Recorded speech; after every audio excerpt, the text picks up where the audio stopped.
I on? Am I on, everybody? Okay. We're going to call the meeting to order, and we're going to have a roll call by our city clerk, Marcy Killian. The record will reflect that all members are present. The next thing will be on our agenda will be the Pledge of Allegiance and the invocation by Harlan Dunn, who's a member of the Oak Hills Church. So if everybody will stand and do the Pledge of Allegiance and remain standing for the invocation. Please follow me in honoring our flag. I pledge allegiance to the flag of the United States of America and to the republic for which it stands, one nation, under God, indivisible, with liberty and justice for all. I'm going to read a prayer that was written for the National Day of Prayer from Dr. Reed of Carolina. It goes like this. Heavenly Father, every good gift and perfect gift comes from you. You are a faithful God. Your mercy endures forever. You have promised to bless the nation that trusts in you. Our currency proclaims, in God we trust. But in our culture we are far from you. In the words of the prophet Daniel, we have sinned and committed iniquity. We have done wickedly and rebelled, even by departing from your concepts, precepts, and your judgment. We come before you once more, seeking your forgiveness and mercy. You, O God, are our only hope. Hear our prayer, for your honor's sake. Shine your face upon this nation. Give our leaders the desire to seek your wisdom and the courage to believe you, follow your guidance. Watch over the men and women of our armed forces as they sacrifice for the cause of freedom. We give you thanks for all you have done for us, and we earnestly pray that you will help us become once again a nation whose God is the Lord. In his name, we pray this prayer. Amen. Amen. Thank you.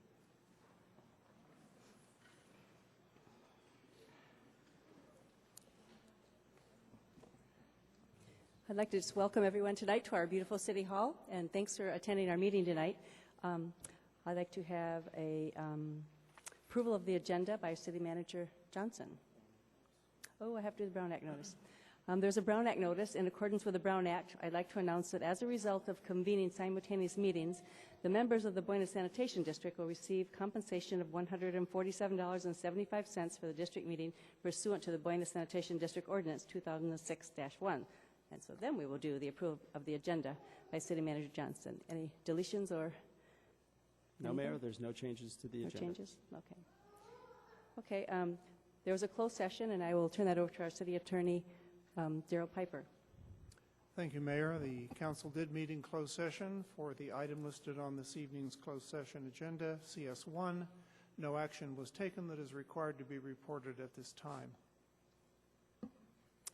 Okay, with that, we're going to move on. The next thing on our agenda are our presentations, and we have a proclamation declaring the week of May 20 through 26 Public Works Week in the City of Vista. So I'll call up Public Works Director Jim Howell and his staff, and we will give them a proclamation.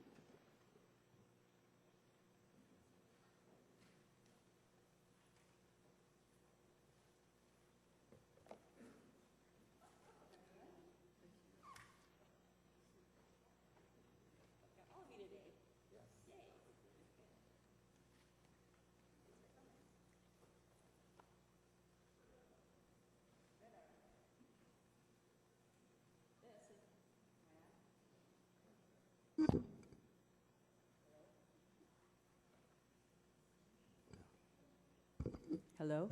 There we go. Okay. This is our Public Works Department back here. Maybe give them a hand. They do a lot of work out there on the roads and parks and all sorts of things.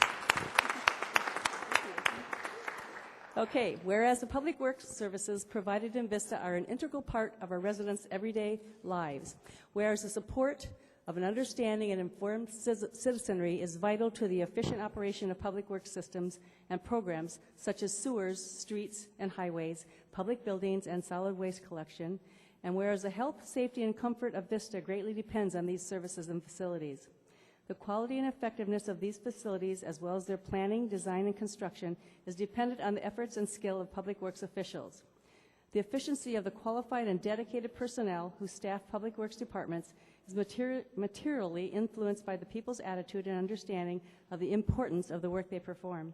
So now, therefore, the mayor and the members of the Vista City Council do hereby proclaim the week of May 20th, 2012 to May 26th, 2012 as Public Works Week in the city of Vista. So congratulations to all of them, and thank you for all their service.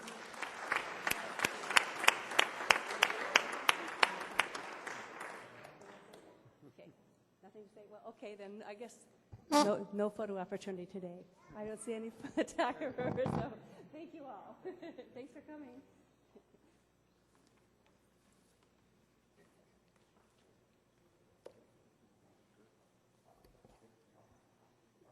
Our next presentation is our Fair Housing Poster Contest Awards, and I think North County Lifeline, and I think, oh, right here? Okay, come up.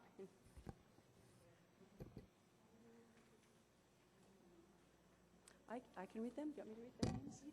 Okay. So that must be why all the children are out here. So I'm going to read the names here, and then we can call them up one by one. Do you have their pictures of their... Okay, we have all their prizes here. Okay, so we'll start with our kindergarten second graders.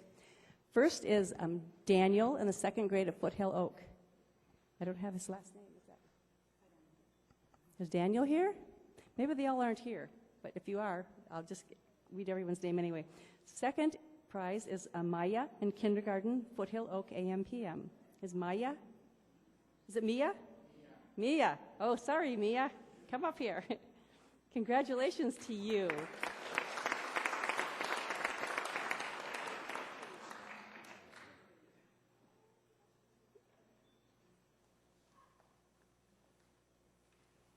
There's her picture. There's her picture up there on the screen, up there. No, that's not hers. No, that's not it. Okay, never mind. I guess they're going to flip through them, so you'll see all of them. Third prize is Eileen Vasquez. Is it Aileen? Did I say it right?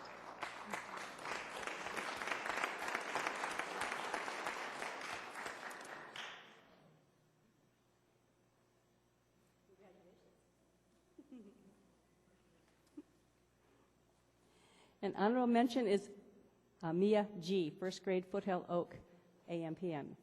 Is Mia here? Mia is not here. Okay. Okay. The third to the fifth grade, we'll start with them. First prize is Caitlin Ruiz, fourth grade, Foothill Oak. Caitlin.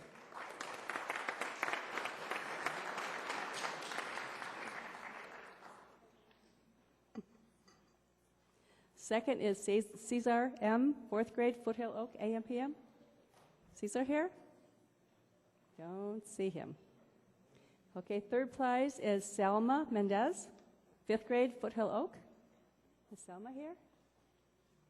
Don't see Selma either. An honorable mention is Lachea, fourth grade, Foothill Oak. Lachea?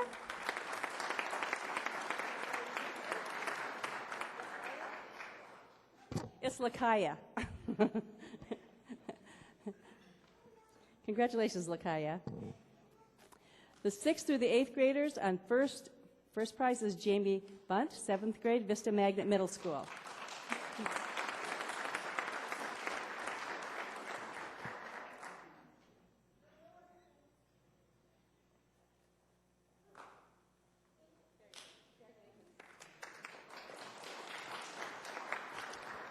Second is Savannah Sullivan, seventh grade, Vista Magnet Middle School Boys and Girls Club.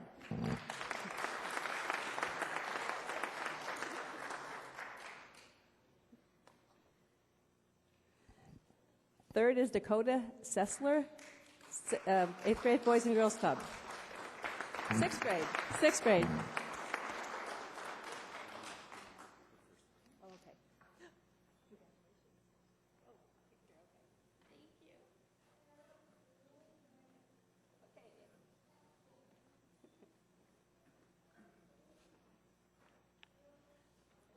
Okay. And third was Dakota? That was Dakota, okay. Honorable mention, Amanda Paradis, sixth grade, Vista Magnet Middle School. Is Amanda here?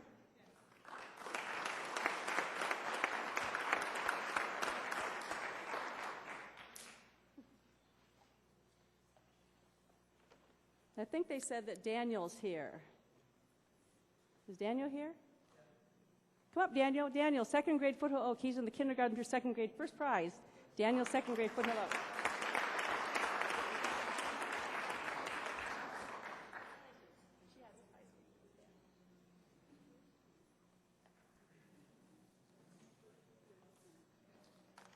Would you like to say anything about it?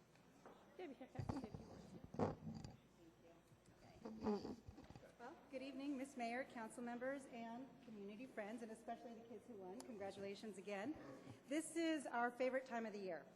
The month of April is Fair Housing Month, and it's a nationwide celebration of the efforts to promote fair and equal opportunities in America. The City of Vista annually hosts the Vista Fair Housing Poster Contest. Vista students are given the opportunity to learn about fair housing and then put what they've learned into a poster expressing their ideas of fairness and equality, as you can see. Some of them are really good.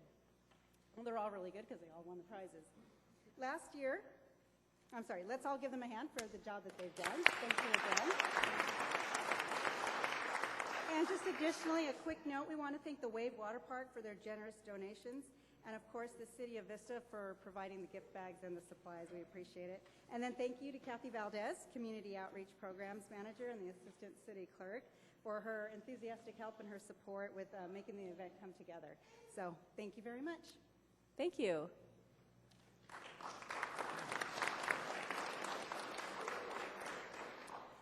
The next thing on our agenda is our consent calendar, and those are items C1 through C9, and they'll all be enacted in one motion unless an item is removed from the calendar.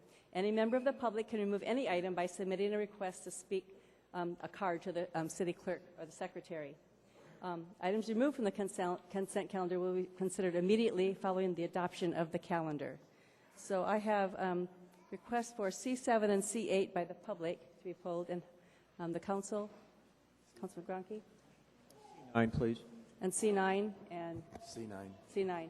Dave, too. Okay. 2 people for C9. So I have C7, C8, and C9. So I would entertain a motion for the balance of the consent calendar.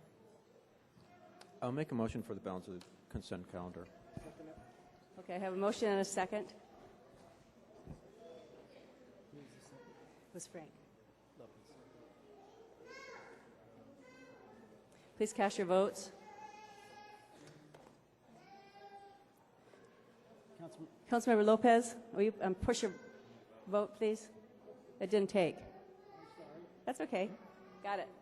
Okay, that motion passes unanimously. Okay, then the next item we'll take will be item C7. Hold on. Which is a closed-circuit television and video inspection unit purchase. So, Would you like a staff report, or would you like to hear from the speaker? we'll hear from the speaker first? Sure. Okay, we'll hear from the speaker first. Then the speaker is Cliff Kaiser. Good evening, Mayor, Council. This closed-circuit television equipment and chassis is similar to my concerns in past vehicle purchases that cost in the hundreds of thousands of dollars. The economy being as it is, it's not the right time to be making huge capital investments like this. I understand the equipment is old and requires repairs, but it just doesn't seem like it's the right time. I also understand that this is coming from a different budget than the other vehicle purchases this year. I think we're within the last 12 months, but I think this is the 4th vehicle that the city is about to purchase. And it seems to me that if it does need to, if there's really a compelling reason that this has to be done right now, the existing CCTV equipment ought to be considered to put on the new chassis. If the truck itself is failing so bad that it needs to be replaced, take the existing CCTV components and put it on the new chassis. Thank you. Thank you. Councilmember Lopez. You beat me to it. Well, I saw you pushing the button. I saw your finger going. Thank you, Mayor. You're probably right. Right now is a bad time to be spending money, but I had the opportunity yesterday to actually see the vehicle and the equipment, and I walked in and looked at it, and I just want to tell you about a little game that staff played on me. there was a quarter on the floor, so I picked it up in that truck, and it was glued on the floor. So they made me laugh there, you know, but they play that on different people. But anyhow, coming back to this vehicle, it has 300 and some thousand miles on it of running time. The equipment, the video equipment in there that I've seen, it actually broke down yesterday when I was there, and looking at it, and I'm telling you, it's wore out. It's wore out. I mean, it's not the time to be spending money, but that machine is wore out. It has made money for us with all the camera work that we did for our sewers, and so I'm going to go along with this time, but that's my opinion. Okay. Anyone else have a comment? Councilmember Gronke? I'll go ahead and make a motion for the item. Okay. Have a second? I'll second it. Okay, we have a motion and a second. Everyone, please vote.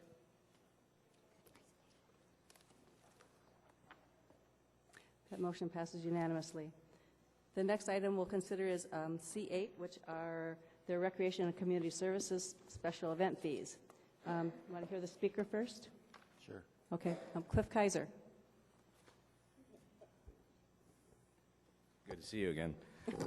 The special event fees that you're contemplating right here, of course, add a burden to the community. Again, we're in difficult times, and your budgets are tough, but our budgets are tough. These parking fees and additional fees at the Moonlight Amphitheater for the 4th of July fireworks are going to have an impact on everybody. Something that the community enjoys intensely, and we're trying to leverage the fact that they want to come to this to collect extra fees. I understand that's your job to balance the benefits with the costs in the budget. But as an example of how these fees have impacted the community, I'm a member of the Vista Girls Softball League, and we host and go to tournaments throughout Southern California during the All-Star season. Riptide tournament is hosted by the Oceanside Girls Softball Tournament, and traditionally they have run some of their games on Vista Parks. They elected to go with Carlsbad and other area parks because of the fees associated that we've added. This was also a revenue source for Vista Girls Softball because we operated concession stands, our fundraising, to offset the fees that you guys raised last March because of the budget issues. So what comes around, what goes around comes around. We're all paying these extra fees. Now we've lost this huge tournament. The Vista Girls Softball ended up having to cancel their tournament. So all these, I would say, thousands of people that we brought into the community between those two tournaments are going other places. So something to consider as you consider raising the fees for these special event fees. Thank you, Mr. Kaiser. Councilmember Lopez? Yes. This is just a one-time for the 4th of July that we're going to be charging this, correct? Correct. Just a one-time. Well, it's for this year, and I assume we'd look at. I mean, we're not continuing charging for other No. programs, other things that we do. No, events. this is the only. Highland Games takes over the whole park. They charge parking to help offset their expenses, but the 4th of July is the only time we charge parking. Okay, thank you. And if I might add, the fee to get in the amphitheater is $5 for those who are 6 years and older. However, there's no fee to go to the park and watch the fireworks. It's just to get Correct. in the amphitheater only. And the amphitheater provides. We have 3 bands playing as well, for the dinner and viewing the show from that location. Oh, okay, go ahead. And then, Do you know by any chance a total of officers and the city staff, how many people are out there that day? Do you have any idea? I don't know the total, really. I know fire department has a large contingent out there. In case something happens, sheriff, deputies. We have quite a few public works and sheriff to deal with the traffic when the event is over. I think there's at least 3 or 4 deputies around the park during the day. So we could have about 25 to 30 people out there? We have about 10,000 people in the park. In the amphitheater, about 1,500 to 2,000 people.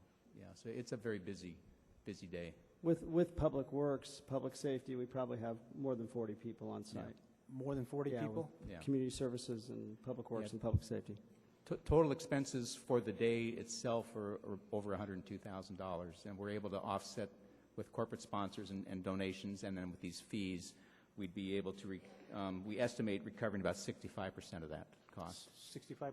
So there'd still be about a $36,000 subsidy to the event. Okay. Okay, I have Councilmember Aguilera, followed by Mayor Pro Tem Aguilera, or by Mayor Pro Tem Gronke, followed by Councilmember Goals. So, Thank you, Mayor. I have a question about the fees that we're going to charge going into the amphitheater. When would those fees be collected? They'd be collected as they enter the amphitheater. The amphitheater opens at 1 o'clock. They would receive a wristband so they can go in and out, but it would be at 1 o'clock. That's when everyone starts coming in, claiming their space, and the entertainment, I think, starts at about 4 o'clock. Okay. So I have an issue with, I mean, I agreed to some of the fees that we're talking about, but I do have an issue about all the fees that we're thinking about charging. The one I disagree with the most is the bus fee. We're looking at charging $5 per person to ride the bus. No, it's $5 a car to park at Vista High School. The bus would be free. The agenda report is not clear to that, but it is Yeah. $5 a car. So if you have 6 or 8 people in the car, they would all receive a wristband, Okay. and the car would be charged the $5, or the driver of the car. Okay, because that's not, all right, because that was a little bit different than what I had originally heard. I just think, you know, we start adding up all these fees. It's $5 to park your car there. It's $5 per person, though, to get in the amphitheater, right? So the fees really do start to add up, and there is the law of diminishing returns at some point. You know, I mean, we're just going to outcharge, and people aren't. I mean, when I drive out of the Bringle Terrace, I see a lot of people in parking lots and throughout the city. You know, Big Bear parking, or whatever it is now, the Dollar Tree and the Fresh and Easy parking lot. I think we're going to be discouraging a lot of people, and I think that the idea of having them park at Vista High School or whatever else place, you know, whatever other place we choose, is going to be very helpful to the traffic and some of the things that we do pay for, like our sheriff and traffic control, and I think we're encouraging people to take mass transit in this situation. I would hate to discourage them, so Yeah. something to consider. Staff's intent was basically that would basically offset the cost of the bus shuttling people to and from the park, which is about, I think, $1,080, and we think Right. we'd recover about $1,000 in charging for the cars, So $5 a car. a car. Mayor Pro Tem Gronke, followed by Councilmember Coles. I think there's a certain reason why we're incorporating some of these minor fees. It was brought to my attention that we've always depended on the business community to help offset the cost of this through sponsorships, and those sponsorships are way down because of the recession. And so we have to find some way to recoup some of the money that goes into the fire and the police and securing that area, because that park is a wonderful experience for every family that comes there. And I've experienced it for the last couple decades, and I know there's a number of people there, families picnicking and people enjoying the afternoon there, and it's very secure. We have our fire, our police, so we have a number of staff members there. So I think this fee is just minuscule compared to the experience that they have for that night. And be quite candid, there's a number of cities that have discontinued their fireworks display simply because of the cost. And I don't want to do that. I mean, I'd be the last one to vote for us to discontinue this experience, because it's ideal. It's an ideal summer setting for the families of Vista. Councilmember Coles. Yes, thank you. And I second your comments, Councilmember Gronke, about the experience at Bringle Terrace on the 4th of July. It has become a family tradition for us. I made one mistake one year of bringing our new puppy dog to that, which my whole night was spent trying to keep her caged. But, you know, and I realize that it's only because of tough times and contributions or donations being down and city budget being strapped that we're even thinking of doing this. And it is a very minor fee, and I will vote to do this provided that we reconsider taking this away when times are better. I still want us to be a city that opens our doors to the community, opens our doors to the region, and attracts folks to come in here virtually as our guests. So I agree to do this now, but I would like to reconsider when times are better, withdrawing that. And I just might add to that at the budget workshop, we talked about putting these fees in on somewhat of a trial basis for this year, and then you'd reevaluate the fees in November when all the other fees are brought forward to council. We have had some increased activity from the businesses in the community in terms of sponsorships as well. I know the mayor was able to get some additional funds from Biofilm. Kevin Ham was able to get some funds from Hyatt and BMW. And then Donna Meester, our management analyst, sitting here to my right, has worked hard. We're actually up to about $36,000, about $38,000 in corporate donations, which is helping to offset the fees. So the community corporations have stepped up again to support the event. Very good. Councilmember Lopez, you have one more thing to say? Mr. Cole, is that maybe for next year, bring it back next year? Well, I think it's already, we've already Comes back agreed every year. we'll come Every year? Okay, I'll agree with that. I go with that. And Okay. you know, I was thinking, it costs more than that to go to a movie with your family. I mean, really, it Well, costs yeah. more than, so I know I don't like charging fees either, but if it's a choice between not having it or having it, then I think that we want to have it for the families. So with that, I guess if nobody else has any comments. I'll make a I will motion to consider- approve. Okay, a second. I have a motion and a second. Everyone, please cast your votes. Motion passes unanimously. The next thing on our items are our discussion items. Oh, it isn't either. It's C9. The next item on our agenda is our park development at Vista Academy of Visual and Performing Arts, the acceptance of grant funds. And do we have speakers? Oh, Councilman Coles. Well, this item's near and dear to my heart because I spent years struggling with trying to keep our schools with good facilities, and it's so nice that the city's able to partner with the school district with this grant, and I certainly want to see us approve this opportunity for grant funding. And it comes at another unique time. A member of our community was lost a little over a week ago, and it's somebody who was the essence of community, school, youth development, Linda Rhodes. Linda Rhodes worked with the Park Commission. She worked with Little League. She was on the school board. She welcomed me into the district as one of my first friends. And I don't think I've known anybody that I admired more as somebody who cared about our community and cared about the children and cared about our environment. And losing her was certainly a sad moment for all of us, her family, and Robert, Ben, and Steve are in the audience, and our hearts go out to you. And Ben, thank you for being able to come home to be with your mom.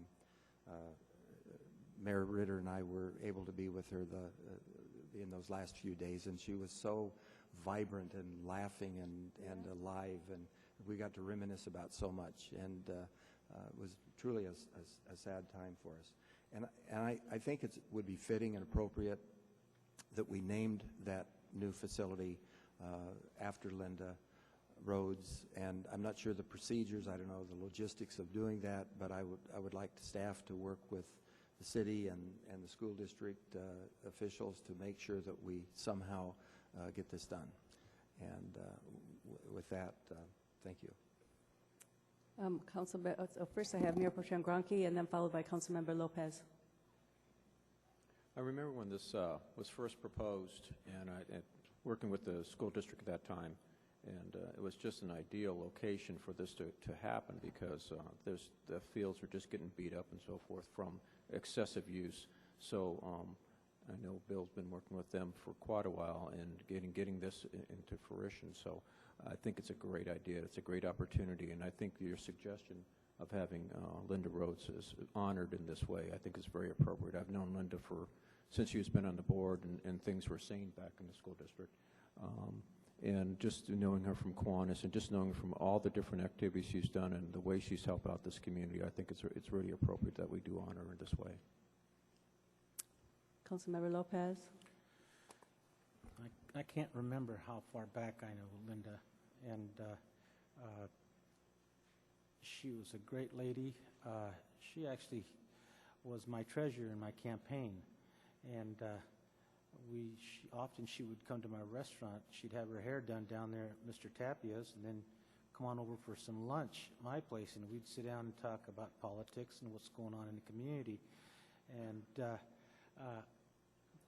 but one thing about her is that I would say things once in a while, and she'd correct me. She was one that would say, "No, you're wrong." And, I really respected her for that, because she was truly a person who would, speak her mind and would stand up for what is right. And I hope that the school district goes along with, I hope this council goes along with naming that the new building in her name, and we will definitely miss her. She was a great lady. The community will miss her. Thank you. Councilmember Aguilera. Yeah, real quick. I have good memories. I do remember when I met Linda and Steve. Steve actually, I would go to his house. I was an umpire for Little League, so it was many years ago. And that's actually one of the things that Linda and I spoke about when I was running for city council. She gave me a lot of encouragement. And at that time, I was the president of Little League.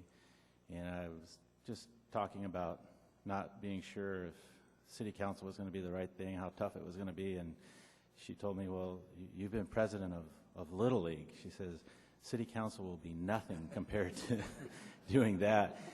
And she was right. Little League was always a tough one when you're dealing with people's children. And, that's something that she was very involved in throughout the community in various ways. Obviously, Little League was just one way that she helped the children of our community.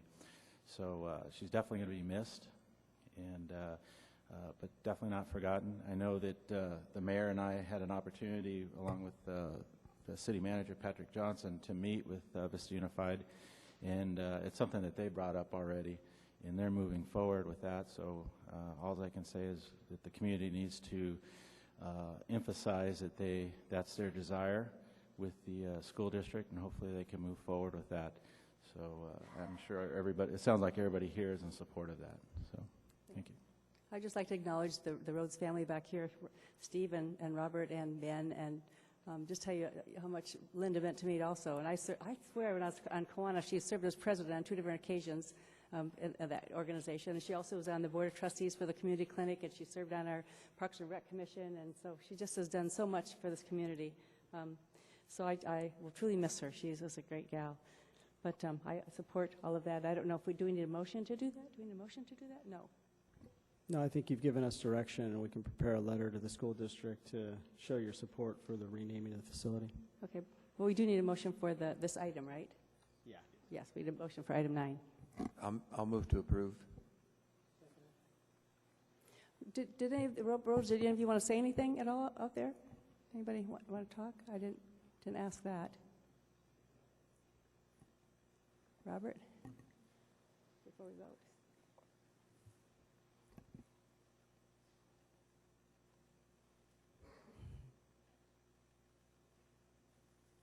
You forgive me, I don't know if I can get through this very easily, but it's good practice for the eulogy that will be coming next Friday. So my mom's services will be planned for June 1st at the North Coast Church at 1 o'clock, and of course you're all very welcome to be there.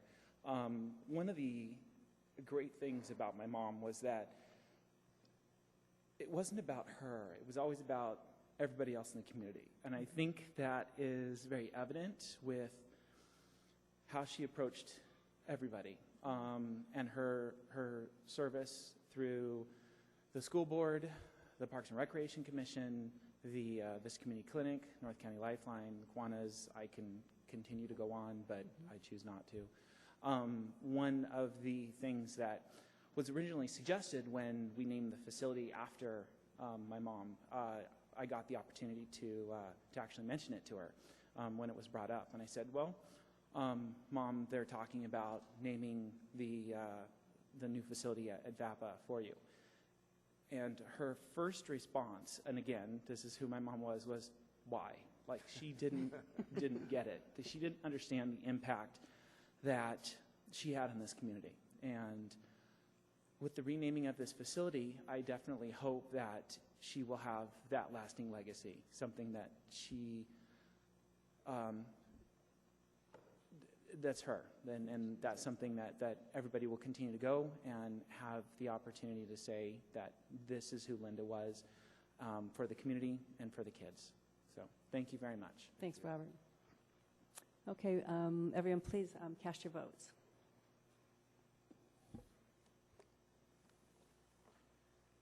Okay, that motion passes unanimously. Okay, the next item on will be the discussion item, our draft fiscal year 2012-13 operating budget.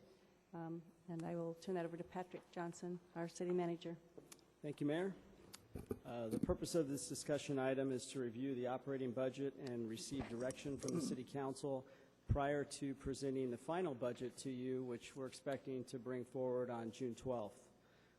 The order for presenting the draft budget is a very brief overview of the summary pages up to page 26, and I promise I will not review every page, only a few. Then we'll review the updated 5-year estimated forecast, which will present the assumptions and the anomalies, and at least as much as possible given the unpredictability of the economy at this time. And finally, we'll review some highlights on major programs within the 6 major departments. So in reviewing the draft 2012-13 budget, the agenda report provides a very broad overview of the total funds and with a real concentration on the general fund. So starting on page 6 of the budget, which is the slide that's listed on your screen, it recaps the City Council's top priorities from your March goal-setting session, and I'll just review them. The Paseo Santa Fe project is your #1 priority, followed by public safety, and that's to maintain the public safety that we currently have.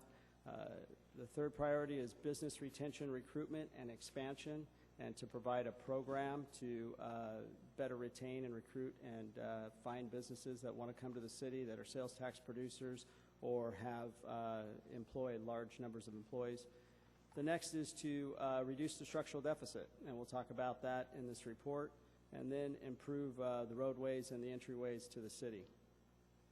So these priorities will be addressed throughout the upcoming fiscal year.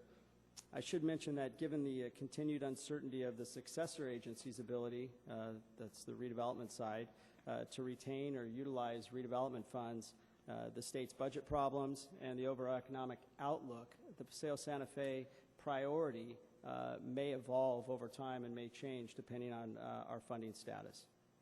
So at this time, I'd like to review some of the summary pages, starting with page 6 and 7 of your agenda report, or if you're looking in the budget, it can be found on page 46 and 47 of the budget. And as we go through, if there's an area that you'd like to review in more detail, please let me know, stop me, and we'll go from there. So throughout the last decade, the City Council, as all of you are well aware, have been pretty steadfast and frugal in putting aside reserves and money set aside for capital projects, streets, public safety, parks, and other community programs. However, between 2008 and 2011, unfortunately, we have depleted most all of those reserves with the exception of our risk management reserve, our vehicle maintenance reserve, and of course the 10% emergency reserve that we call for catastrophic events. So first off is the revenue chart. And that is, again, that's page 6 of the agenda report or page 46 of the budget. And as you can see on page 6, this is the general fund summary. It shows the historical data as proposed in the 12-13 budget. The total general fund revenues that are estimated at this time are $59,959,617. And the majority of the revenues come from some of these larger funds like property tax that you see there. We're estimating property tax at just shy of $17 million. We're estimating that property taxes will go down by approximately 1.7%, which is about a $300,000 decrease. This is as a result of the forecast that we have from the county, as well as foreclosures and appeals to the county assessor. The next one is sales tax, and sales tax is actually one of the revenue sources that is increasing by about 7.4% to be exact. And this is as a result of the addition of the Marriott Hotel, living spaces, and Paul's big screen TV, as well as Mossy BMW. So sales tax has done rather well. The next one is other taxes that's listed there, but transient occupancy tax. That tax is up by about 60%, and largely that's due to one full year of the Marriott Hotel on Melrose being in existence, as well as the Hyatt Hotel, which is to open on June 19th. And so we're looking at about a 60% increase, which will bring our estimated taxes for TOT at a little over $1 million. And the other large tax that we have is the franchise fee, which is estimated at $2.8 million.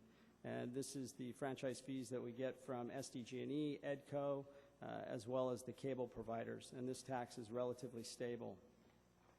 There are a number of other sources that are listed on that sheet, including license and permits, intergovernmental charges, charges for services, fines and forfeitures that round out the rest of the taxes and charges, I should add.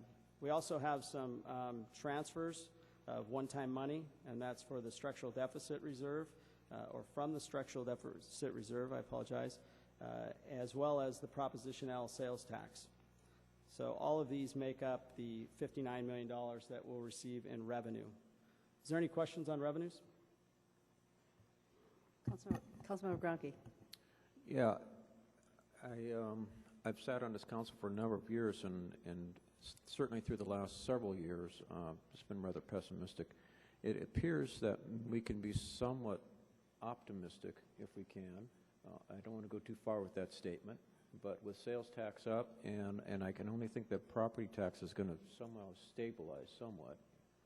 I think we might have a brighter future coming in the next couple of years. Nothing to get too excited about, but the sales tax is certainly not a seasonal adjustment. This is a long term with these number of larger firms coming in. That's correct. They've aided, as you could see by the chart, the sales tax numbers have gone down, and they're rising back to the levels that we experienced back in 2007, or getting close to it. Good, good. Okay, next we'll go on to the expenditures. This can be found on page 7 of your agenda report or 47 of the budget. And again, this is the general fund summary of expenditures showing the historical data. Staff has reduced expenditures in every single expense category, and this is a result of the individual departments maintaining or at least reducing operating expenses where we have discretion. Some of the larger reductions that you see are significant decreases in capital expenses, areas where we've created greater efficiencies, and we also had reductions in staffing again this year, which reduced our expenses. I'd be remiss if I didn't talk about staffing, and at this point in time, the city's unfunded or eliminated over 113 positions over the last 4 years, which has had a large effect on the city. Obviously, we save money, but it's straining the city staff to be able to provide the level of service that they currently do. No reductions were planned for this current fiscal year. However, with the elimination of redevelopment, we eliminated over 7 positions. And in addition, we eliminated approximately 5 positions at your last council meeting in order to save money and to reduce the structural deficit. For the second straight year, employees that are non-safety employees have taken the 5% reduction in salary. And so that includes City Council, VCEA, VCMA, as well as management and confidential employees. And some of the major expenditure areas that you see here are general government, public safety, community development, redevelopment, public works, community services, as well as transfers out that go towards the subsidies, like the Lighting Landscape Maintenance District and the Senior Center and the Wave Water Park, as well as redevelopment this year. And then the transfers out for Proposition L. They come in on the revenue side, and they go out on the expense side. So the total 12-13 expenditures for the general fund are approximately $62,569,000, and that includes Proposition L.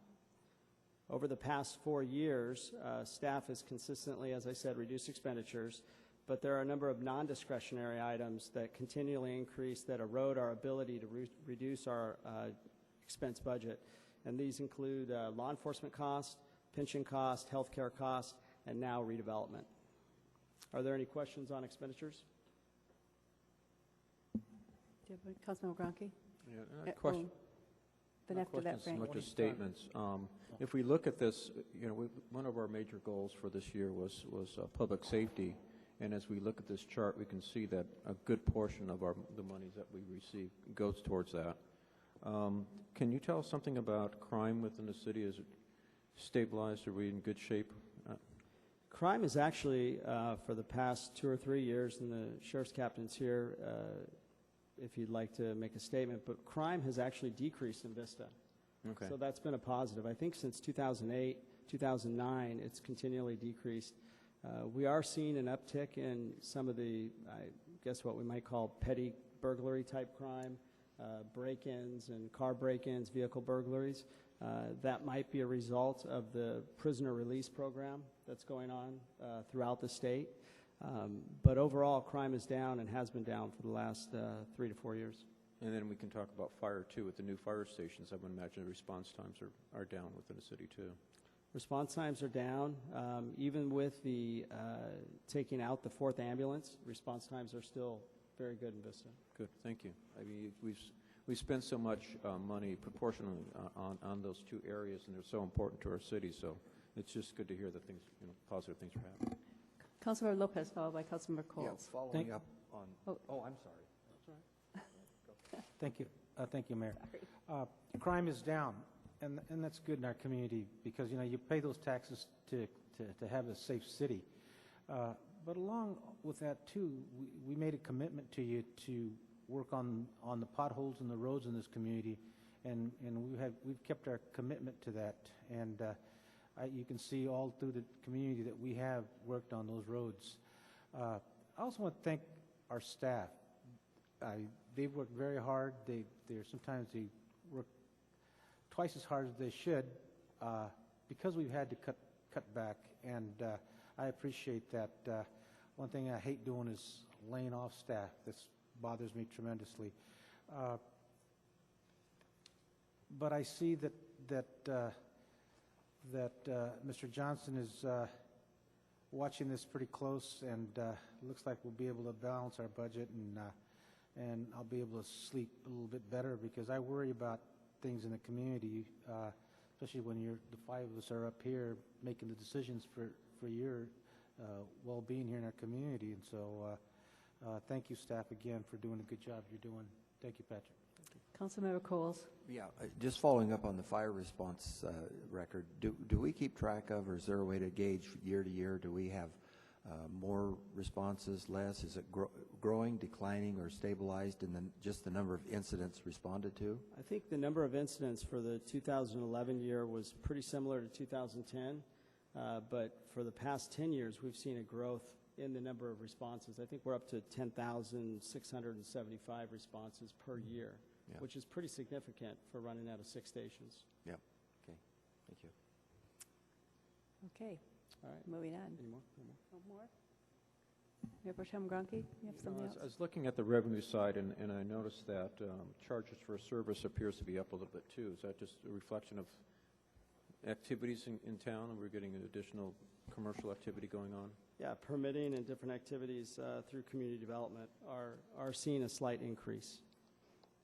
And what is redevelopment anymore?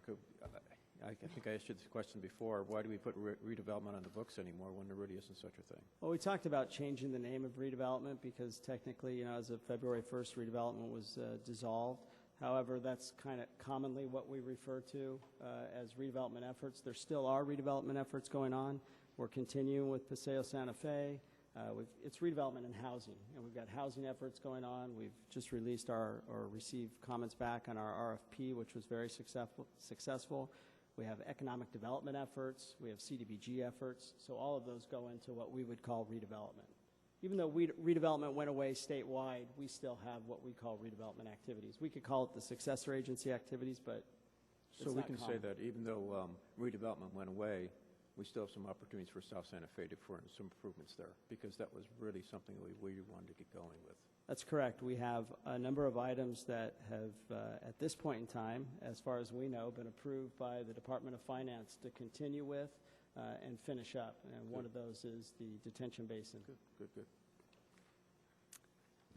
Okay, I think that's all the questions right now. Oh, John? Are you sure? Okay. Okay. Next, we'll move on to pages 20 and 21, which detail the use of reserves and one-time monies. And all of the items listed on the slide before you have been reserved for specific designations. For example, as you can see there, there are monies set aside for facility improvements and upkeep, park improvements, as well as the Proposition L staffing contribution of $1.2 million. Included in this section is also one-time monies, and that is a little over $2 million. The one-time monies the council set aside in the 10-11 budget, they set aside $3.3 million. You set aside $3.3 million as a structural deficit reserve, because we knew we were going to have a structural deficit for at least the coming year, as well as potentially the following year. So that is to offset that. And so that's a little over $2 million that we're proposing to use this money. Just for the audience's sake, our structural deficit this fiscal year that we're in is $4 million. Next fiscal year, we're projecting that it will go down to $2 million, and then hopefully by year 13-14, our fiscal year, it'll be eliminated. During the close, let's see here. If you go to the next slide, if you would, I just wanted to show you that as we go through the progress that we've made with the structural deficit, both in becoming more efficient, reducing our expenditures, as well as the increase in revenue, have allowed us to make a lot of progress. So 4 years ago, you can see $12.2 million or $12.3 million was the structural deficit. 3 years ago, it went down to $10.2 million. 2 years ago, it was $9 million. This year, it's $4 million, as I stated, and next year, it'll be $2 million. So we're making progress at eliminating that structural deficit. Any questions? Mayor Pro Tem Gronke? You know, again, when you see a graphic like this, it says nothing about the sacrifices that the people of Vista have made, and certainly the staff. It doesn't show the people that lost their jobs. It doesn't show the different programs for youth that we've cut. I mean, there's so many things to try to make this budget come in line, and tough decisions have been made, and it's just not shown here. You know, and I'm thankful that we'll be, 13, 14 back on budget again, but it's just been really painful along the way. So, I would agree. Anybody else? No? Second that. We'll second it? Okay. Next, we're going on to page 22 of your budget, which is the annual accounting of the Proposition L funds. And Prop L revenues typically reflect about 46% of the general sales tax revenues that we receive. And this percentage is less than 50%, and that's due to the tax being a transaction and use tax. So it's really where you take possession of the item, and not all items are taken possession of in Vista, so it is a little less than the general use tax. In forecasting the Proposition L revenues that you see before you, the end of Proposition L, or the half-cent sales tax, will be in 2036-37, that fiscal year.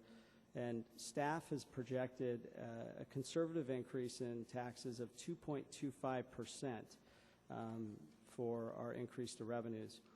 So a 2.25% increase will forecast that we're able to meet our expenditures until 2022-23. I know that graph is a little hard to see, but if you look at the right-hand column, which is the balance column, the spreadsheet there, you'll notice in 22-23, Prop L goes upside down by about $99,000. Again, we're being very conservative and not trying to over-project. So in the future years, the projection may change based on different economic factors. So if sales tax comes in at a higher rate, these figures will adjust, and we won't go into the negative until probably 2025, 26, or even later. I also want to mention that of the $6.1 million that's currently collected for Proposition L sales tax revenues, 1.2 million of that is for firefighter salaries. And so you can see there in, I think, 2014-15, that is the last year that Proposition L will contribute the 1.2 million, and then that'll come out. And then in 15-16, the general fund will pick it up. However, as I stated earlier, if revenues increase on the sales tax side and they come in at higher than projected 2.25%, that amount can be pushed out into the future. Any questions on Prop L? On, Go ahead. okay, thank you, Mayor. Let's say the numbers are higher, Mr. Johnson. Now, and all of a sudden we have several millions of dollars in that account. Does it just stay there, or can we pay down the note, or what? Or what? At the rate we're going, we won't be able to pay down the note, just because we know that we're going to run into a negative, or we think we're going to run into a negative at some point in time. But the revenue does stay there. There's a fund balance. The City Council created the fund balance 4 years ago, 5 years ago, so that it could help offset the cost of Prop L if they didn't increase fast enough to meet the debt obligation as well as the Prop L salaries. So right now we currently have a balance, I think, of a little more than $5 million after next year. And if revenues increase, that balance could stay the same, or it could possibly go up slightly. But staff's recommendation wouldn't be, at this point in time, to consider paying down the debt. It would just be to maintain the account so that we had adequate revenues and the general fund wasn't affected. So you're saying that even at the end, if we have several millions of dollars left there, there's no way that they would shorten up the time? Yeah, what I would say is, let's say that percentage there went from 2.25% and changed to 3.5% to 4%. And at the end of the expectancy, or somewhere in the last few years of the half-cent sales tax, there was a sufficient balance or significant balance. The council at that time could make the choice to pay it down, or as stated when the tax was formed, the council could make the choice to utilize that money for other projects throughout the community, such as road improvements and things like that. Okay, thank you. Anybody else? Okay. Okay, moving on to the 5-year forecast. And this is the estimated forecast. I highlight the word estimated. This is listed on page 8 of your agenda report. And the forecast is very hard to predict given the uncertainty of the economy over the past few years. And realistically, we can only make a forecast, 1 year with certainty, 2 years into the future. Unlike the state of California, which I would say erroneously makes up their revenue estimates, the city actually goes in the opposite direction, and probably we're too conservative, but we think it's prudent to be too conservative. In this chart that you have before you, the 5-year forecast, we estimate the following assumptions. So if you're looking at property tax, we're looking at that property tax remains flat for a full 5 years. Likely it's not going to remain flat for a full 5 years, but we are being conservative again. Sales tax, we see that increasing in 12-13, 5.3%, because we know that sales tax has increased 7.4%, so it's very likely with the economic forecast we have. But then after year 1, we go back to that 2.25% increase for sales tax. TOT, it increases in year 1 with the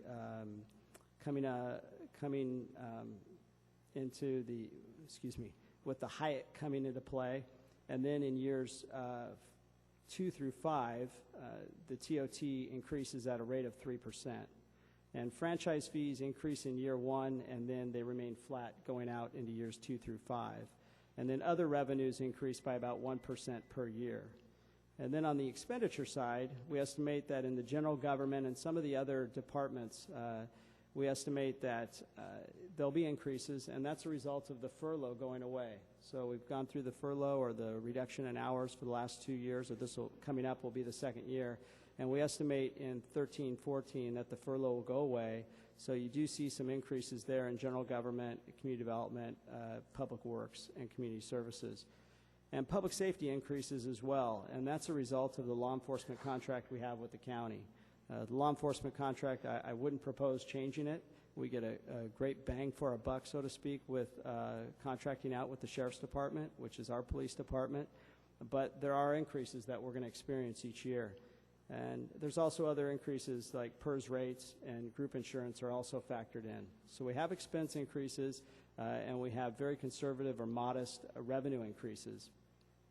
And again, I mentioned earlier that you can see in 15-16 on that chart, if you can read it, the general fund, that's where the general fund absorbs that $1.2 million from the Prop L fire salaries, and that's why you see a big jump there. So if revenues come in higher next year and we can maintain our expenditures, we should be able to erase the structural deficit, and that if that happens, then it won't compound as much out into the 5-year forecast. And again, we'll provide the council with a 5-year forecast every year at the budget time, and I can assure you that the 5-year forecast that we present to you in a year will look much different than the one being presented today. Are there any questions on the 5-year forecast? Any? Councilmember Aguilera. Thank you.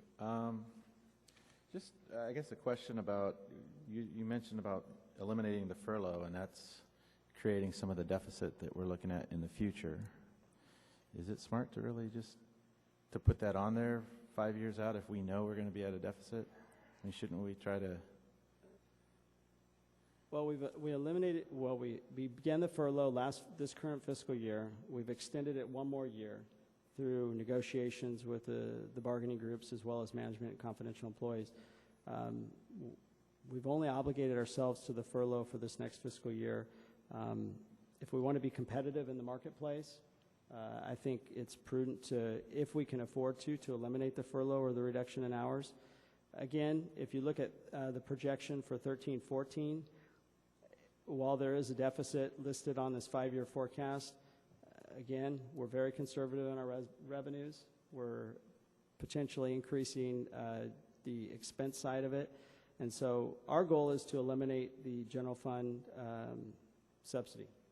And if we eliminate the general fund subsidy, my recommendation would be to eliminate the furloughs and go in that direction. Now, 4 or 5 years out, we might be in a different situation. But hopefully, if sales tax continues to increase, Prop L will pay for the firefighter salary, and we may not be in a position where we have a structural deficit those years out. I think it's a little too early to predict where we're really going to be. We made a promise to the council that we'd include the 5-year estimated forecast within the budget. However, I don't think it really paints an accurate picture of where we're at or where we're going to be. No, I know you and I discussed that, and I just started thinking about it afterwards. It's like you said, you're being very conservative on the revenues and maybe more aggressive on the expense side. I don't know. It's just, I guess we have our goals set, is what we're doing here, motivating the council to make some changes or improvements.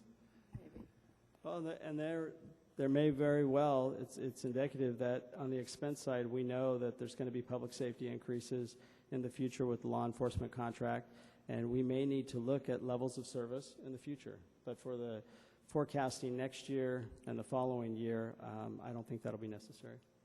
Okay, thank you. And when you talk about firefighter salaries on Prop L, that's not all the firefighters, just so everybody knows. That's No, just, it pays for approximately 9 firefighter salaries. which is part of the new fire station, right? That's correct. Yeah, okay. Anybody else on this? I just, Oh, Councilmember Lopez? thank you. Mr. Johnson, I think you're pretty well on what you just said. I think that's about the way it's going to be going, because I think we're going to have an increase in sales tax this next year, and I think it'll continue to go up.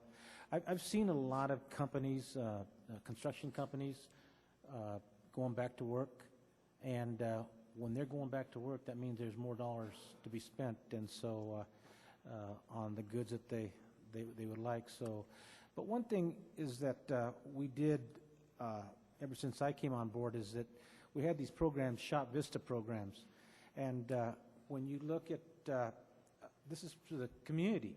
If you spend money in Vista, that sales dollar stays in Vista, and then that dollar, we can use that to take care of the services that you require, and hopefully we don't have to increase a lot of these services down the road. So Shop Vista is very important. Give that job to that local contractor, and he'll spend that money here. Thank you. And buy gas here, too. Buy gas here. Okay, Patrick. Say the sale of autos, gas, and retail have Yeah. tremendously helped the city of Vista. It does. Okay, now we're going to go on to the 6 major departments. And what I'll do is I'll review each department briefly and open it up to questions of the council and talk about some of the accomplishments that each of the departments and specific divisions have had. So the first one starts on page 58, which is the general government section. And within general government, you can see there's the city council, city manager, human resources, city clerk, finance, city attorney, and what we call the non-departmental account. Some of the accomplishments for these areas include we've eliminated 50% of the general fund structural deficit, brought it down to $2 million. We had the graduation of the 7th Citizens Academy, which was successful. We were awarded a Certificate of Achievement for Excellence in Financial Reporting for the 23rd straight year. We were positioned, the city and the former redevelopment agency, to transition through the redevelopment elimination, which has not been easy. We have increased citizen participation and volunteer efforts happening throughout the city at a number of different departments. And we've successfully negotiated with all 3 bargaining units and successfully prosecuted massage therapists for ordinance violations within the city. And again, these are just some of the accomplishments. There's a lot, but I won't go into reading each one of them. But does the council have any questions in any of these areas within general government? I don't see any. Well, moving on to page 94 of the budget, that begins the public safety section, which includes law enforcement services, school safety, and fire services, from suppression and EMS and prevention and training and disaster preparedness on the fire side. And again, public safety was a high priority for the city council, involving maintaining the current levels of safety for both fire and law enforcement, as well as directing staff to apply for grants and anything that can enhance the level of service. Going over some of the accomplishments in this section, Vista Fire Department responded to 10,575 calls for service. I think I said 10,675 earlier, so I'm corrected. They've secured $700,000 in grant funding to replace fire radio equipment and meet new system requirements. Crime is down in Vista, as we mentioned earlier. Steadily, we've decreased crime since 2008. This last year, they conducted over 25 DUI saturation patrols and checkpoints, resulting in 0 DUI-related fatalities for the 2nd straight year. Our senior volunteer patrol participants increased 34% over 2010. So we're up to 43 participants, and I think if we go back 5 or 6 years, they had 12 participants. So that is huge. They take a lot of pressure off the Sheriff's Department. We integrated the school Smart Start Teen Driver Safety Program, which I know a number of you have been to their programs, and integrated it into both high schools here in Vista. And we've also conducted the Junior Deputy Program and Gang Resistance Education and Training Program, the GREAT program, for the elementary and middle school children. So that is the public safety section. Are there any questions on public safety? Mayor Pro Tem Gronke? I still see there's a rather large sum for training. Is that reflective of the fact that, is it gone down or up? Or because one thing I hate to see is not keeping current with the latest techniques when it comes to fire and prevention and so forth. No, we're absolutely keeping current with training. Training did go down a little bit, but no, we're keeping current. The fire department's keeping current with training. Okay, thank you. Anyone else? Okay. All right. The next section is on page 136. This is the community development summary. This section includes code enforcement, traffic engineering, planning, building, development services, land development, sewer administration, and sewer and stormwater engineering. And so some of the accomplishments over the past year for community development include probably the biggest one, which is completing the general plan update, the 2030 update. And it had been since, 1965, since the city last did a comprehensive update of the general plan. So that is a big deal. We received $2.5 million in grants for capital improvement projects. Code officers responded to over 1,500 complaints. Code officers were also able to remove 124 abandoned vehicles from the city streets. We developed and implemented online parking citation payment system for the city website for the ease of both the officer and the public to pay tickets.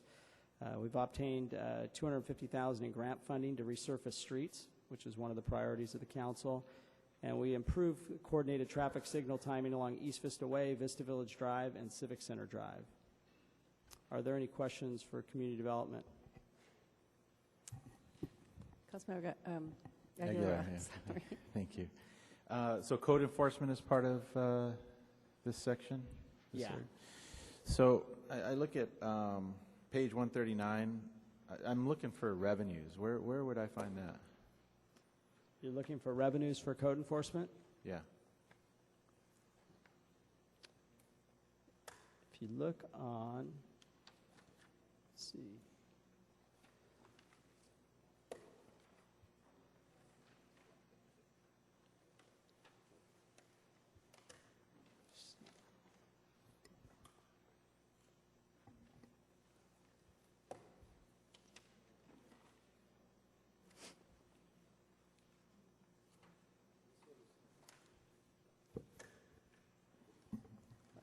Page 29 has fines and forfeitures, and it's included on that page. I'm sorry? These on page 29 of the budget, there's a section at the bottom called fines and forfeitures.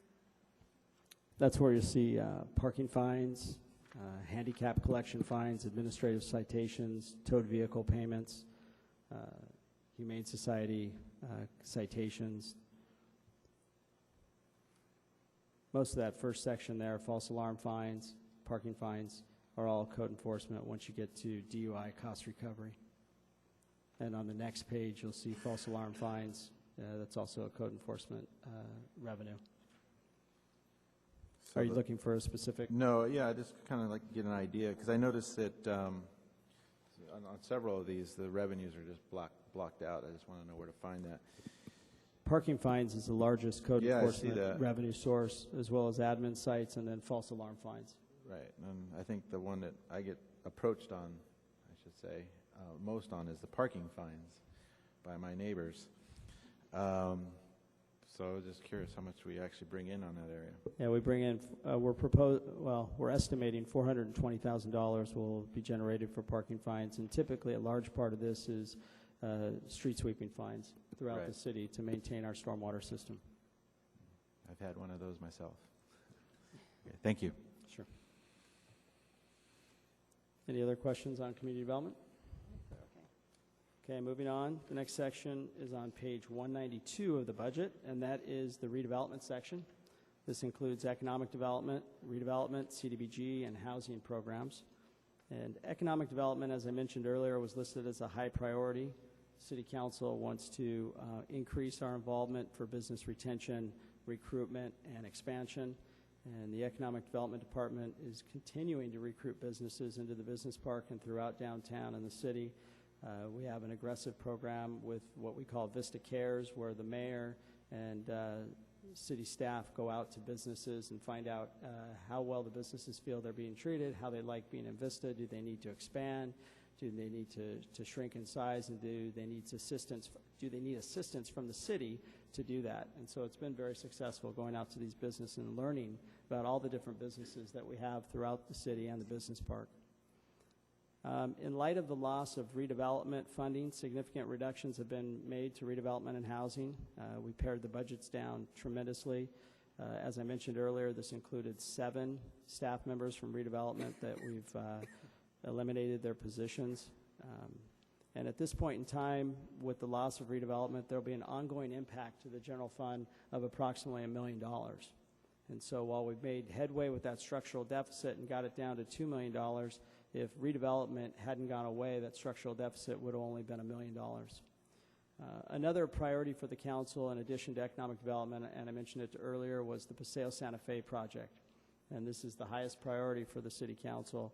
And we're moving forward with the construction of the detention basin as well as the design of the streetscape, but only so long as the state allows the successor agency to utilize the existing bond funds that were set aside for those projects. So again, we'll continue to work on all the state issues, and hopefully we'll be able to prevail and see those projects through. Some of the accomplishments include in the redevelopment, economic development arena are we completed the first Vista Cares City Walk, which I know most all of you were part of. That's where we visited with the community and the Chamber of Commerce, visited 107 companies and surveyed them and did a satisfaction survey in the Vista Business Park. I mentioned earlier we added new retail, living spaces, and Paul's TV came online. We added new restaurants with Five Guys, Smashburger, Mother Earth Brew Company that's coming downtown, and more Tony's. BMW of Vista, which now is Mossy BMW, opened its doors. And the demolition of the former Riviera Motel for the potential expansion of North County Ford. We constructed sidewalk improvements in the Townsite neighborhood, began construction again on the detention basin, and we've issued an RFQ to select one or more developers for affordable housing projects at Sycamore Creek, Paseo Santa Fe, and North Santa Fe. And that RFQ has closed, and we received a number of applicants, so that's exciting to see. Are there any questions in the redevelopment, economic development, and housing section? Yes. Mayor Pro Tem Gronke? Oh, and then Councilmember Lopez. You just spoke about the proposals we had out there, RFPs. When might we see those as a council? You'll likely see those as a council in August. We're going to start the interview process for the RFQs in June. The council's dark in July, so it'll probably be the first meeting in August, which will bring forward a recommendation. So if we were to approve something, if you bring something for approval, you might even have... Potentially for approval, dependent upon what the RFQs come in as. Okay, and so if potentially if we did do something in August, when might we see groundbreaking occur on those? It's too soon to say on that. We have to evaluate the proposals first. You know, just as a simplistic example, if a proposal came in that in order to develop Sycamore Creek, they needed $2 million, well, we don't have $2 million, so obviously that proposal probably isn't going to be able to be carried out. But if a proposal came in that was to staff's liking to be able to recommend to the city council, and it didn't require, or it required very little money from the successor agency or the city, then we may bring that forward to the city council. Okay. But until we've had an opportunity to evaluate, I think there was 29 individual proposals. So until we've had a time to evaluate those, it's too early to say. I'm just anxious to see Paseo Santa Fe. Something happened down there after so many years. So. Well, hopefully we'll have good news in June with the proposals that we receive, and we'll be able to bring good news to the city council in August. Maybe you could tell the audience what the three proposals are. One is Sycamore Creek. One is the lot across from the Transit Center on South Santa Fe, right? On North Santa Fe. North Santa Fe, yeah. North Santa Fe, right directly across the street from the Transit Center, the dirt part. And then the third one is around the layout along the rail line across from Sonic down toward the lumber company. Yeah, just the edge of Slick Slicker going towards Sonic on the opposite side of the street. And these are all affordable housing projects that would be there. So those are what the RFQs are. Okay. Any other questions? Oh, Councilmember Lopez. Thank you. Last council meeting, I believe Mr. Cole spoke about the skateboard folks. What category does skateboard would fit under this budget here? Currently, there's not a skateboard item in the budget. If we were to have one in there, it would be likely be under recreation and community services. Well, you know, we kind of, not necessarily avoid this, but I think that we should start planning on putting something aside. Something is better than nothing aside, so that when they do find a spot, we're not at the 11th hour looking for revenues, or we don't budget it, and now we have to wait 2 more years, you know. So, you know, like the truck that we just purchased, we're purchasing for several $100,000, you know, we plan for it. So let's start planning for that skateboard park for these kids, because I mean, they're waiting for our decisions, and we just keep avoiding this. So let's plan on it. So council, let's look at this thing seriously and start thinking about what we're really going to do, not just wait. Thank you. Okay. Okay. Moving on. Moving on, page 230 of your budget begins the Public Works section, and this includes administration of Public Works, graffiti abatement, park and median maintenance, street support, assessment district maintenance, and sewer and stormwater maintenance. And again, one of your top priorities was improving the roadways and prioritizing the improvement projects based on the entryways to the city. And so we are going to do that and make roadways and the entryways a priority.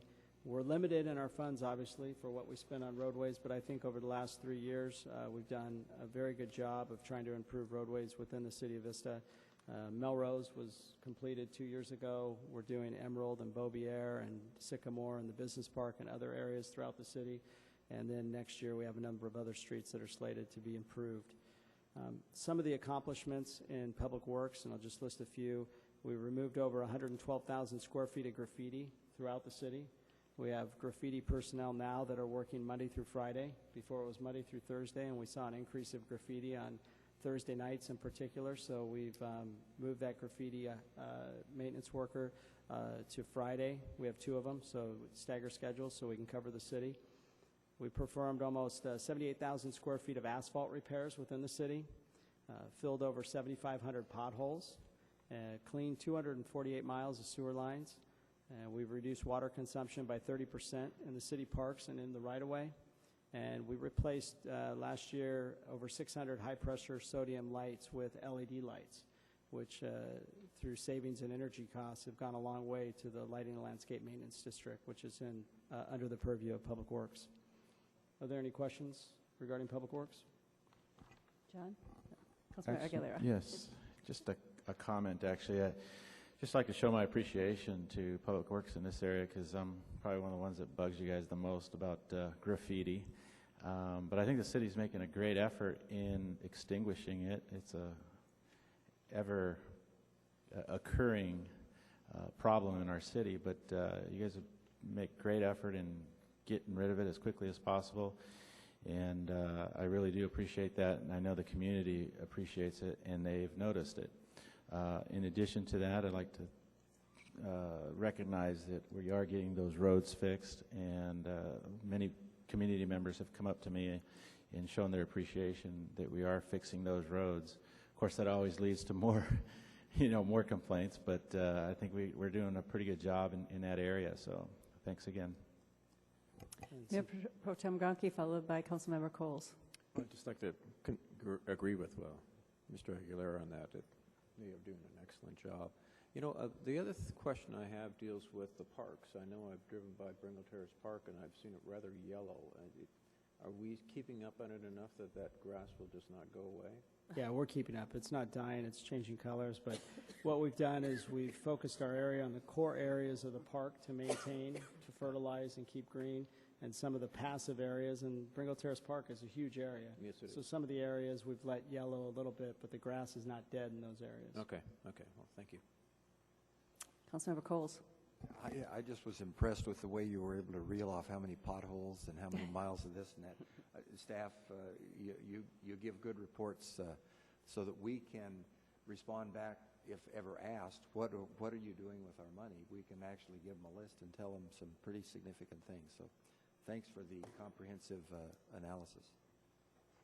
I agree. And because it was Public Works Week, we have most all of the Public Works management and employees in-house today, so it's nice to have you here. Yes, thank you. Good job. Okay. Moving on. Yep. Page 294 of the budget begins the Recreation and Community Services section, and this includes recreation programs, the Adobe, Senior Services, Cultural Arts, which is the Moonlight and the AVO. We have Senior Nutrition, as well as the Wave Water Park. So over the past year, recreation programs have been reduced only to programs that have self-sufficiency levels of approximately 70%. This has reduced the subsidy from the general fund. In addition, at the budget workshop, the City Council set the subsidy levels for the Senior Nutrition Center at $275,000, set the subsidy level for Cultural Arts, which is the Moonlight and the AVO, again at $200,000, and we're currently exploring ways to reduce the subsidy at the Wave Water Park, as you all are aware. Some of the accomplishments, and because they have so many divisions, they have a number of accomplishments, so I only listed a few, but on the senior nutrition side, they were able to serve 24,000 congregate meals and 14,000 home-delivered meals to seniors, which is a tremendous asset in our community.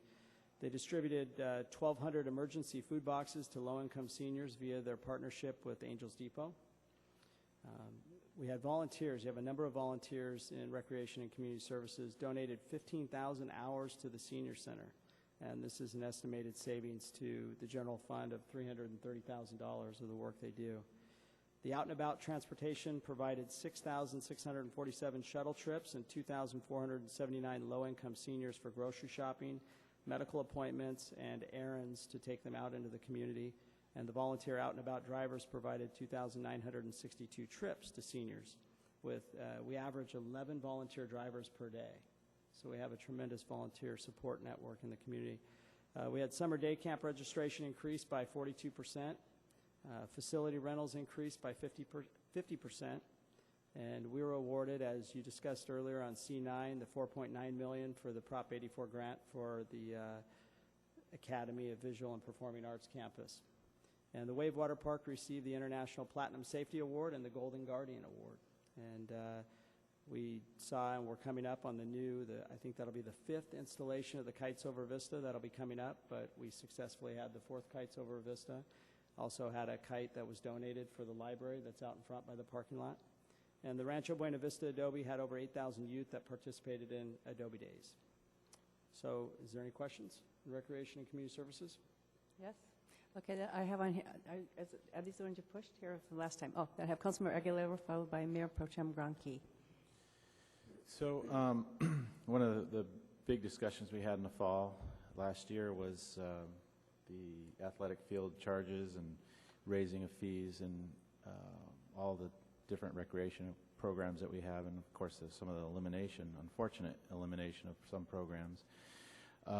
As I was looking through some of the revenues and for this particular area, I noticed that there was some revenue projections for the 11-12 year that were raised from the previous year. I'm assuming with anticipation of the fees that were going to be charged.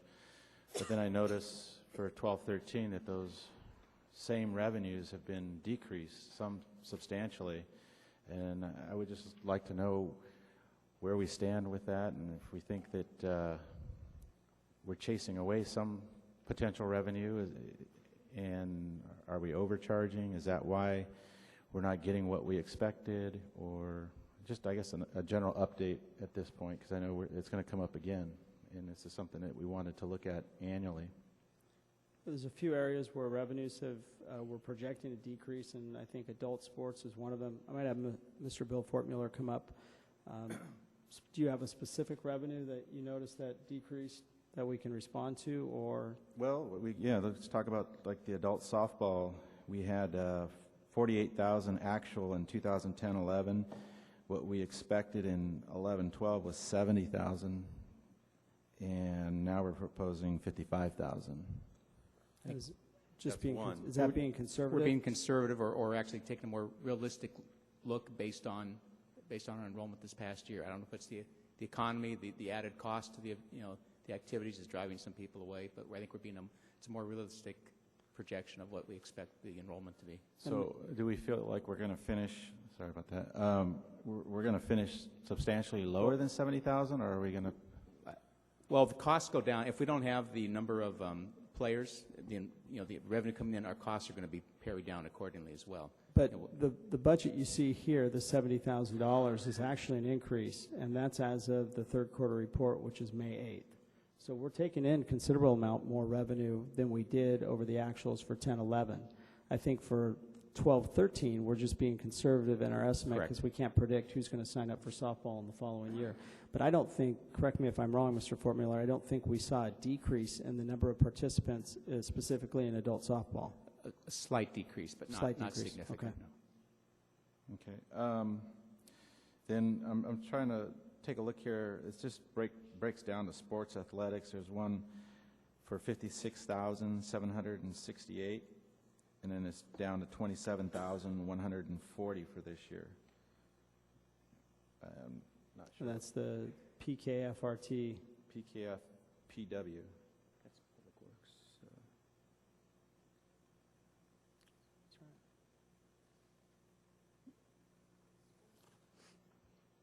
I think that's the field fees for public, Don, is that we have a bunch of account codes here, so we have to have an interpreter on, that's the Public Works field account? Yeah. This one is not Public Works, this one's Sports Park Field Rental. This one up here.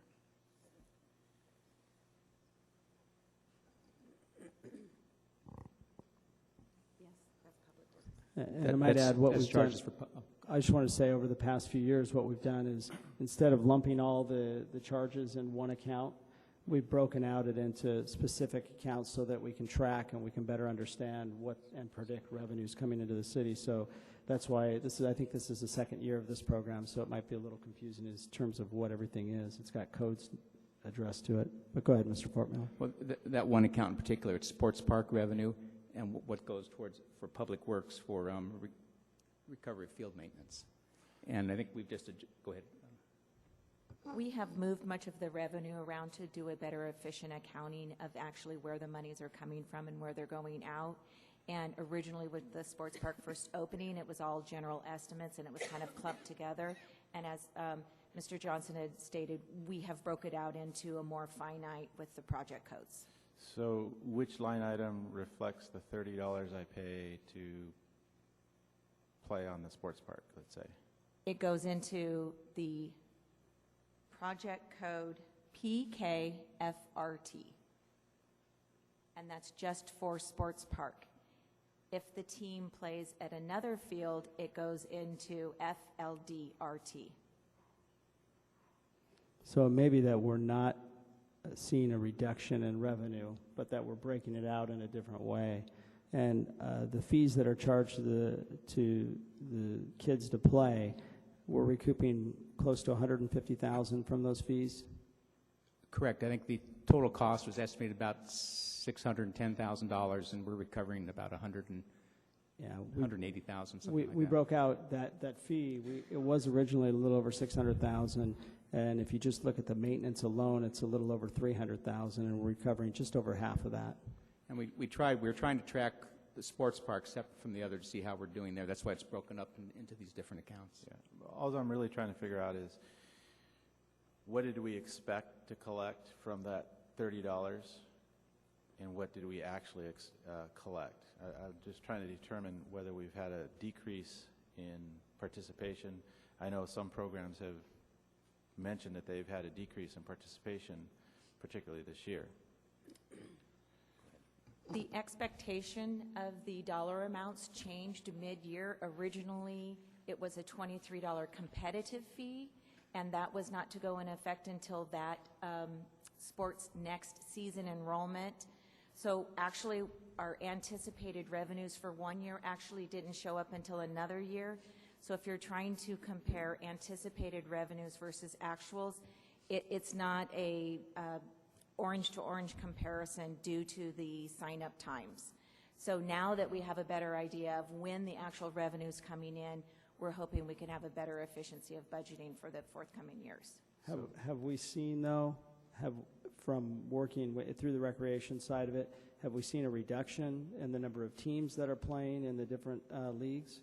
Not at this time. And some, like soccer, is just coming to bear now with the money coming in. So we'll be seeing that. Some of that in July. That's just coming up now. We have been more successful with the sports park in adult rentals on Sundays, and we've had a significant increase there in revenue, which has helped. What do we generate, $10,000 a month? $10,000 a month in adult field rentals for Sundays. So by November, will we have a more clear cut? Right. When we can look at an entire year in November when we come back on the fees. Okay, thank you. And when we present the fees, we'll be specific about the youth fees and break those out for you. Mayor Pro Tem Gronke, followed by Councilmember Lopez. Not long ago, we had a rather lengthy discussion about subsidies that we put into some of our amenities, the Wave Water Park, the Moonlight, and so forth. I see the Rancho Buena Vista on here. Is that pretty flat? Do the revenues that come in from that particular site offset the costs that go into that site? We're seeing an increase in rentals now at the Adobe. I think for the wedding season, which goes from March to October, I think there's maybe 2 weekends that aren't rented now. So that's gone up significant. It stays pretty flat. I mean, the main revenue drive there is Adobe Days and then the weddings. and the weddings are going up significantly now to help offset that, and I believe that's about 200. So it might be somewhat seasonal, but over an annual basis, it covers its cost? It's close to about 80%. It's not 100%, but it's over the 70%. So we might subsidize the Adobe by about $30,000. Okay, I mean, that's not significant. Thank you. Councilmember Lopez. Coming back to that revenue, I know for a fact that that North County Football Club is increasing the amount of teams and kids actually playing. So they don't seem to actually, because I've talked to them quite a bit, it doesn't seem to be bothering the additional $30 that we're charging them. So they seem to be okay with it. At the council's direction, we have provided additional revenue sources for the leagues with signage and concession operations and those type of things to help offset, the fees.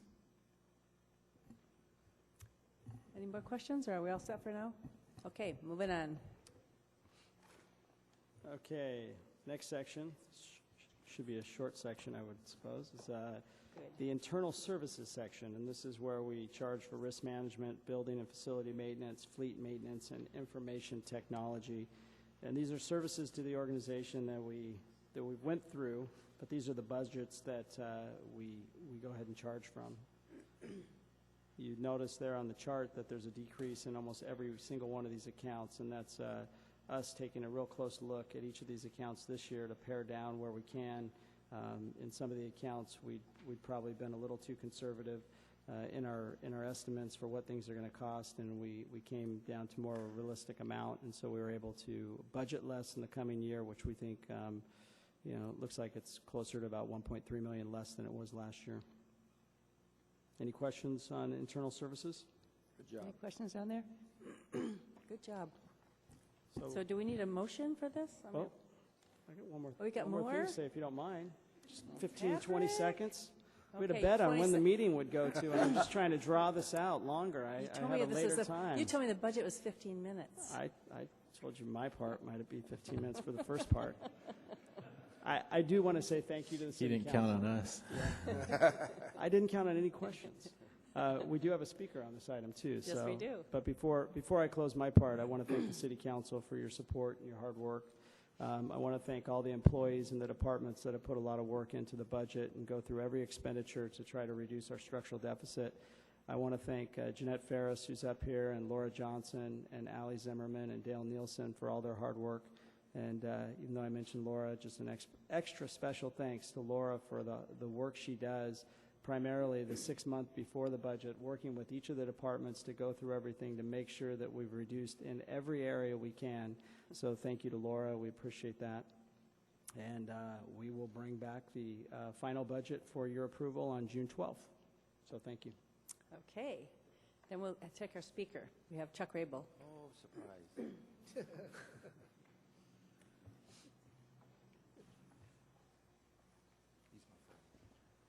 Good evening, council, neighbors. Chuck Rabel here. My recollection of Prop L was that the recurring cost for fire safety was only going to be for 5 years, and which means it would have been up this year. But that being said,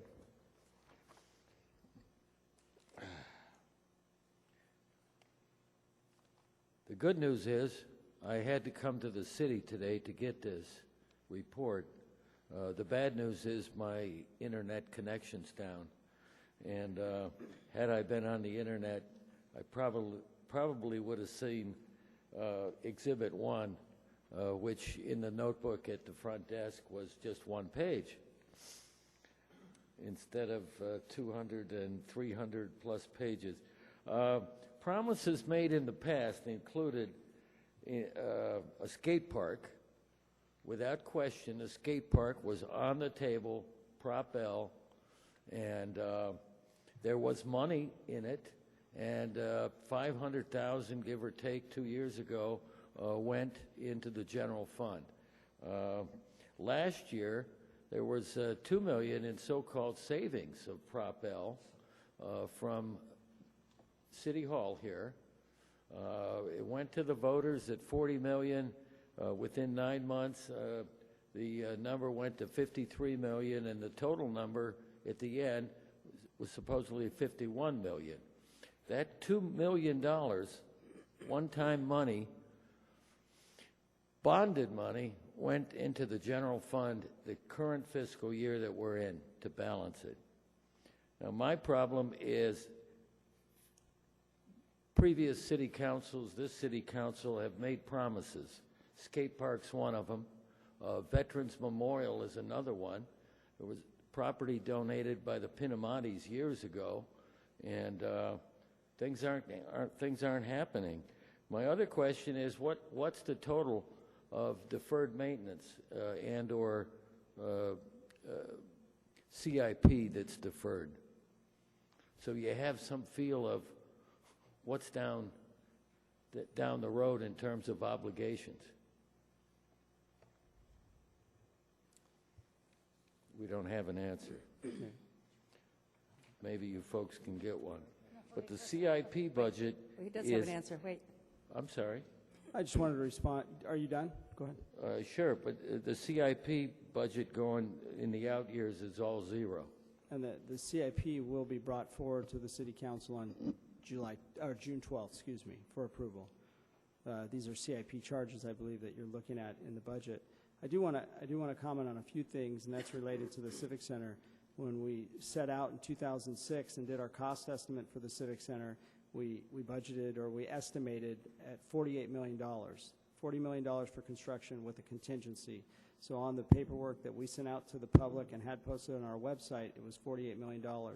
The project did come in at slightly over $51 million, and that's because we ended up replacing the furniture in the building and did some other work. But we were closer to the $51 million mark than the 40 that you mentioned. Prop L was never set up to fund the skate park. The money the $500,000 that you mentioned was set aside in a year-end fund balance in 2008, 9, or 7 and 8 for the skate park, and it was used to balance the budget, but it was not from Prop L funds. So I just wanted to clarify that. And I think you mentioned another one about the Pinamonte Park that was donated, and that was donated, and we've been working with the Pinamonte family, and we've relocated the park along Paseo Santa Fe. And so that's still in the works and planned, and hopefully maybe as part of the affordable housing project that's going on in Santa Fe. But it's not budgeted. As the skate park is, it's not budgeted. Now we're hoping to tie in we have the parkland, but we're hoping to tie in the park with the project that'll occur on Santa Fe, because it's adjacent to it. Maybe in my lifetime. The thing about the skate park is that generation that could be using it is the generation that we're making pay for Prop L, the higher taxes forever. And that's just not right. But with that, thank you for your time. I have a question. Okay, Councilmember Lopez. Thank you, Mayor. I'd like to ask a question. During that time, we did put in a tennis area. We removed the tennis area from here and we put it out there in Vale Terrace. How was that funded? Was that general fund or was it Prop L money? Ultimately, it was general fund money. The general fund loaned, and I should have made this comment earlier, the general fund loaned to jumpstart the Prop L effort before we started receiving revenue from the half-cent sales tax, a little over $4 million.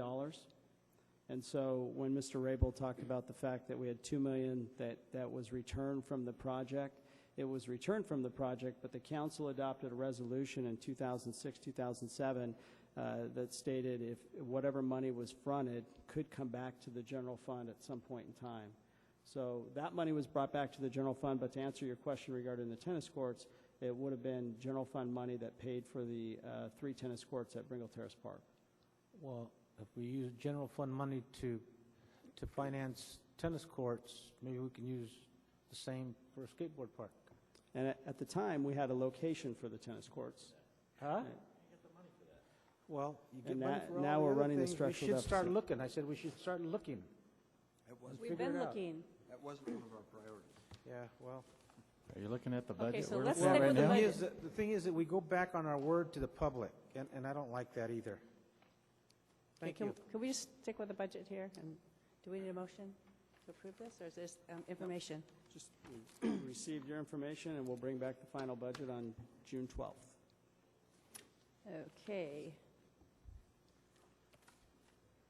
Okay, with that, then we're going to move on to public hearings, and the public hearing number 1 is the multifamily design guidelines and development standards, and I am going to recuse myself as I have a conflict of interest on that. So I will let Mayor Pro Tem Gronke take it over.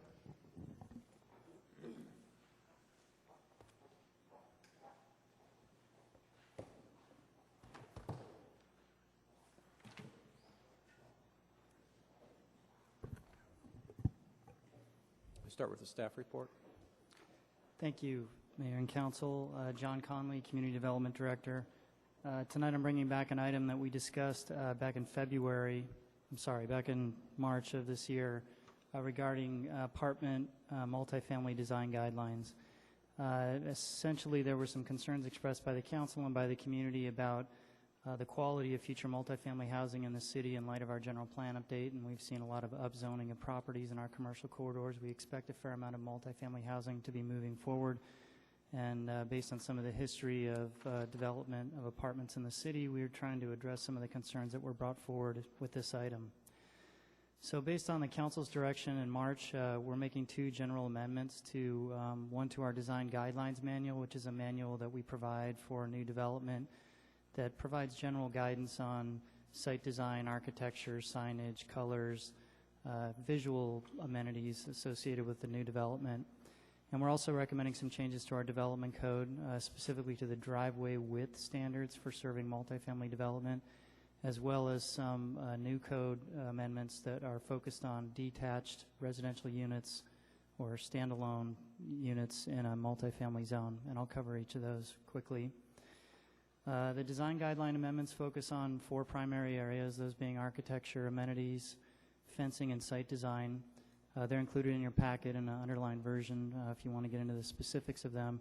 And generally, I just wanted to highlight that one of the requests that was brought forward was for some minimum level of amenities, and so we're recommending a scaled approach where at a certain number of units you'd have to provide a certain level of amenities, and that's what's recommended this evening, so that almost all projects, anything basically over 5 units, would have some level of amenities assigned in accordance with the staff recommendation.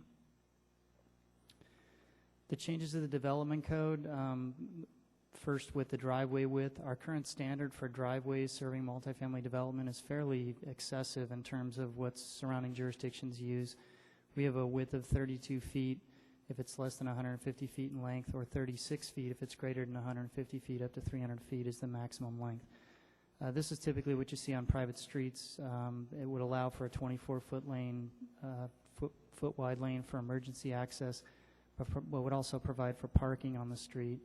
And we generally don't want to promote that in a multifamily development. We want to see parking in assigned parking spaces or in garages and leave the streets for access. This also reduces the paved surface of the project and reduces stormwater requirements. It's been reviewed by the fire department and approved by the fire chief in terms of reducing the standard. And so in an effort to be more consistent with surrounding jurisdictions and provide adequate access, we're recommending a minimum of 24 feet paved with the same limitation of a 300-foot length for the driveway. We also are recommending some changes that focus on detached units. This is a relatively newer type of product that we're seeing a lot of interest in our multifamily zone, wherein because Vista doesn't have small lot zoning for single-family homes, developers are looking to put a detached unit in a multifamily zone where multiple detached units would be placed on one lot and sold as condominiums. In order to accomplish that, staff's recommending reducing the side yard setbacks between these units from 15 feet to 10 feet and providing some credit for common open space where private yard areas would be provided for these units, as well as incorporation of laundry facilities in the mixed-use zone. The Planning Commission heard these recommendations at the beginning of this month and made some additional recommendations that are included in the staff recommended action this evening. In summary, the Planning Commission, in addition to the side yard setbacks for detached units in the RM zone, are recommending a front setback of 20 feet from the face of garage to the driveway edge. So basically a driveway that would accommodate 2 parking spaces for 2 vehicles in front of each of these units, and a 15-foot setback for the remainder of the residential unit that could encroach further toward the street. They also recommended a minimum dimension of the open space areas of 10 feet by 10 feet so that you can't include small side yard areas or non-important areas on the site. And they requested that we provide amenity level for between 5 and 24 units. We had originally only proposed amenities for 25 units and above, as well as allowing us to substitute amenities of equivalent value than those specified in the design guidelines, and that'll be at the discretion of staff. All of those recommendations have been incorporated into the resolution and ordinance before you this evening. And with that, the staff recommendation is to approve the amendments to the design guidelines and the development code, as well as discuss or incorporate any changes that the council would like to see in addition to those. Thank you. Yeah, this is a public hearing, so we need to officially open a public hearing. I have 2 speakers on this item, if you want to hear the speakers first. Sure. Okay. We'll start with Sean Santa Cruz. Good evening, council members. I'm Sean Santa Cruz. I'm the vice president with Hallmark Communities. We are a local Solana Beach-based private residential home builder. We've been building homes in San Diego County for about since 1984. We currently have an active project in the city of Vista off Oak Drive right now. It's a 42-unit townhome subdivision, and we also have an entitled 94-unit townhome deal off of Grapevine and Durian Street. I'm basically here tonight to support the changes to the development code. We've worked with staff over the last few months to address certain changes that are needed in order to provide these detached units in the RM zone. This type of product has become more desirable and is currently in higher demand in the marketplace by home buyers rather than a traditional condominium or townhome. Hallmark is actively searching for sites throughout the city to build these type of specific projects such as these. However, we would ask that the council consider amending the recommendation made by the Planning Commission in regards to the establishment of the front yard setback for detached units to 20 feet from the face of the garage to the edge of the driveway. As it currently stands now, there is no front yard setback for units in the development code for the RM zone. We acknowledge that, having driveways creates a more typical single-family layout like those found in other zones around the city and aids in the project meeting its parking requirements.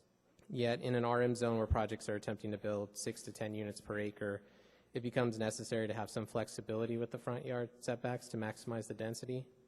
As such, we are asking that the council consider adopting a provision that would allow for 10 to 20% of a project's total units to have a reduced front yard setback, and as such, less than the 20-foot driveways to account for basically site planning and design challenges for any property located within an RM zone. Awkward property configurations and physical limitations are the main driving factors that can dramatically alter the design of these projects, and without the flexibility in the setback and driveway standard, it will severely limit the ability to achieve these density targets that the city has set under the new general plan if all units are required to have a 20-foot setback. And essentially, we are hoping that the council will take this into consideration when reviewing this amendment and hopefully approve this provision to be attached to it. Thank you. Thank you, Mr. Santa Cruz. And we have another speaker, Mr. Cohen.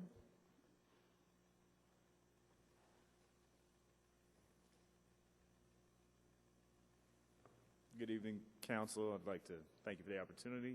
You heard from me a few months ago. I'd just like to reiterate our support for the zone change, particularly the driveway width amendment. My name is Chris Count. I'm a development manager with Avalon Bay Communities. We are a large multifamily developer active across Southern California.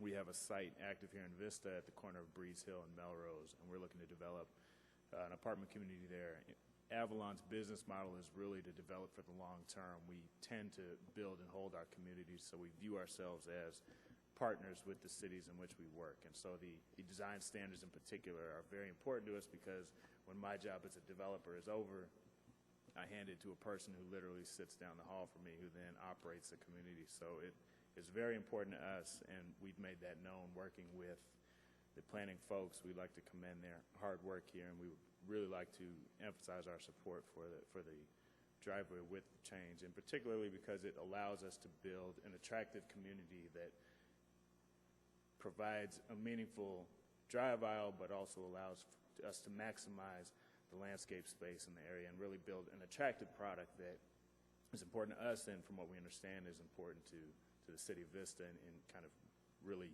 establishing new apartment standards that add to the community. So with that said, I'd like to just echo what we've made clear in the past, that the driveway width change is something we highly support. Thank you. This is a public hearing. Is there any other speakers? Anybody want to speak to the issue? Any council members? Mr. Lopez? Thank you, Mayor Pro Tem. A year ago, we annexed a piece of properties out on Sunset. What's it called? Sunset. What's it called? Sunset? Lauhala Canyon. Pardon? Lauhala Canyon, are you referring to? That was the last annexation we did off of Sunset near Melrose. Melrose Wood. But what we did there is that the properties, I believe some of us wanted it at 1 acre and some half acre or quarter acres. What you find is that when you have a land that's kind of hilly and kind of flat, you know, it's hard to get actually exactly a quarter lot or in some of these projects. So not necessarily all of the lots are going to be quarter acres in that in all those projects. With new developments that we have here, what happens is that a lot of times you don't quite know the figure of the property. So what happens is when you develop this piece of property, when you're developing and planning it, sometimes like a cul-de-sac, one of the homes doesn't exactly have the right amount of property. So we had some properties up here on behind Vaughn's that you had a home in front and a home in the back, and they used part of the driveway. They used the man's driveway to get to the back. So we allowed that. So when it comes to some of these developments, you have to allow, I think, because not all lots are going to be 10,000 square foot or 5,000 square foot lots or whatever the project is. So all of a sudden you have a 10,000 square foot lot, and the one, as you go around the cul-de-sac, it becomes 9,000 square foot. So if our ordinance says 10,000 only, then you can't allow that 9,000. So I think the 20% would be too much. I think 10% would be sufficient on allowing that margin on development. Did you understand that? Yes, I did. Huh? I got it. Got it. Okay. Councilmember Coles. I'm always concerned about skimping, where people need access and parking, and I just want to be assured that this isn't going to create problems where people can't park to visit their friends or neighbors, or when they have gatherings, there's just no place to park, and access in and out of driveways I don't know how limiting that might be. And I guess my question is, we had a 36 and a 32-foot driveway width standard before. What generated, or what was the genesis of having driveways that wide in the past? And why did we find it good then, and now 24 is good enough? That's an excellent question. That's a standard that's been in our code for a very long time. No one's here still that wrote it, so I haven't been able to get the answer to that question yet. But it just looks like, Vista's always had fairly wide street standards to accommodate parking, on-street parking. And in the past, in the old days, in the 70s and 80s, when a lot of the city was built, wide streets were the norm. It was typical all across, the region to see streets that were 40 feet wide. Nowadays, you don't see it as much. There's stormwater reasons why. There's parking arrangements for multifamily development that have changed that kind of focus. In this instance, you will have thinner streets. That's the intent of the Planning Commission's recommendation, to provide those driveways. And so the staff's recommending that we provide for the thinner street, but make sure that we include the driveways. The developers that spoke tonight, or at least the one, asked for up to a 10% reduction. And from the planning staff side, we don't see that as a huge reduction. They still have to provide those parking spaces within the site. We'd look to provide them within the proximity of those units that don't have the driveway. But I don't see 10% as a huge burden for us to overcome. Yeah, I could go along with the 10%, just because of planning variables that take place. So I wouldn't have a problem with that. And the Planning Commission is happy with this, and you're happy with it. That makes me happy. Mr. Aguilar. Thank you, Mayor Pro Tem. I guess I'm a little bit different on that. My different opinion, I would prefer to see 5%. And the Planning Commission, I think, wants 0%, right? 0% variation. We didn't have this discussion at the Planning Commission because no one spoke on the item. Okay, but their preference is that everybody have a 20-foot, right? That was what they recommended, yes, and that was the staff recommendation so that's the tonight. Staff recommendation, and that's Planning Commission recommendation. That's correct. Because we're looking at narrowing the roadways here, which does crowd when you're looking at parking and all that on the streets. It does make it a little bit more crowded. So to me, taking 10 or 20% of the units and reducing their parking requirements on their actual property, or allowing for a smaller driveway, creates a problem on the road itself. So I think a 5%, I mean, if you can't do it within a 5% area, I think that maybe it's not the right project. I think that you need to make a change. I've seen Mr. Santa Cruz's project. It's a very nice project, and I think that they could probably rearrange a few things, maybe eliminate a unit or two. I know that they hate to do that, but I think that would make the project better, safer, and make it nicer for all of the neighbors in that community. My other concern that I have is the setbacks, reducing from 15 to 10 foot. I looked at a project, I think it's Tesoro, is that right? Yes.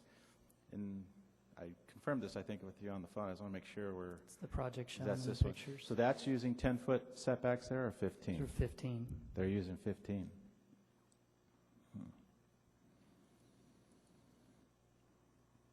And they want to go tighter than that, huh?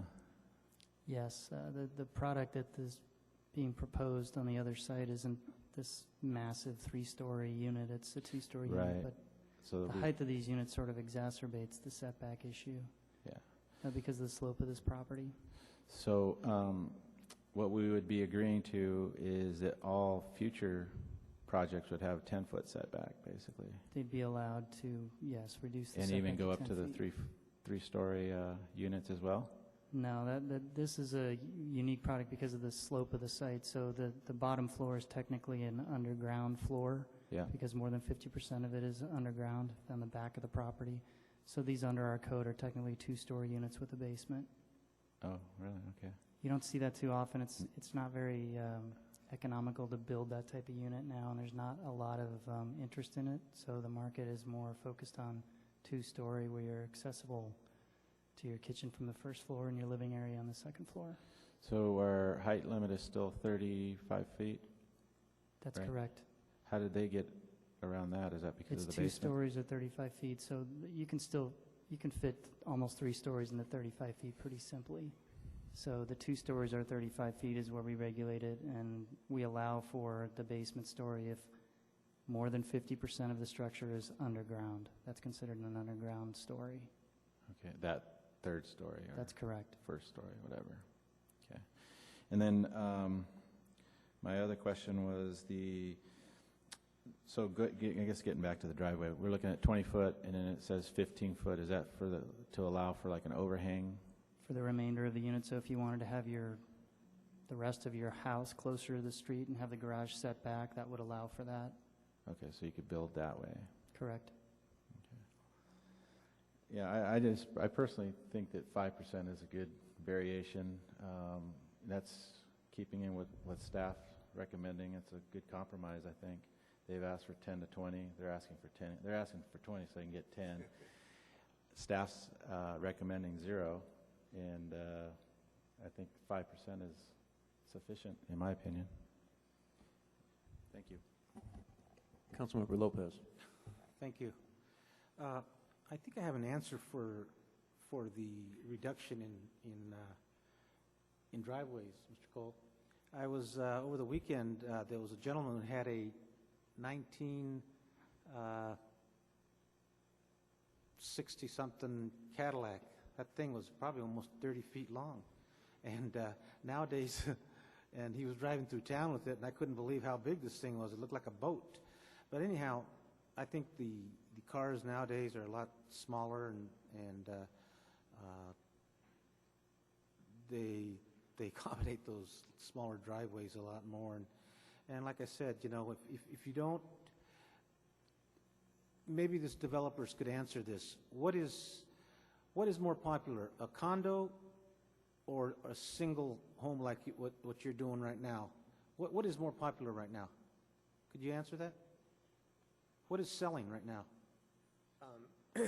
Currently, our project on Oak Drive Villas, with the FHA rules changes and a lot of the financing and mortgage changes, insurance requirements, it's becoming even more difficult to qualify buyers to purchase townhomes.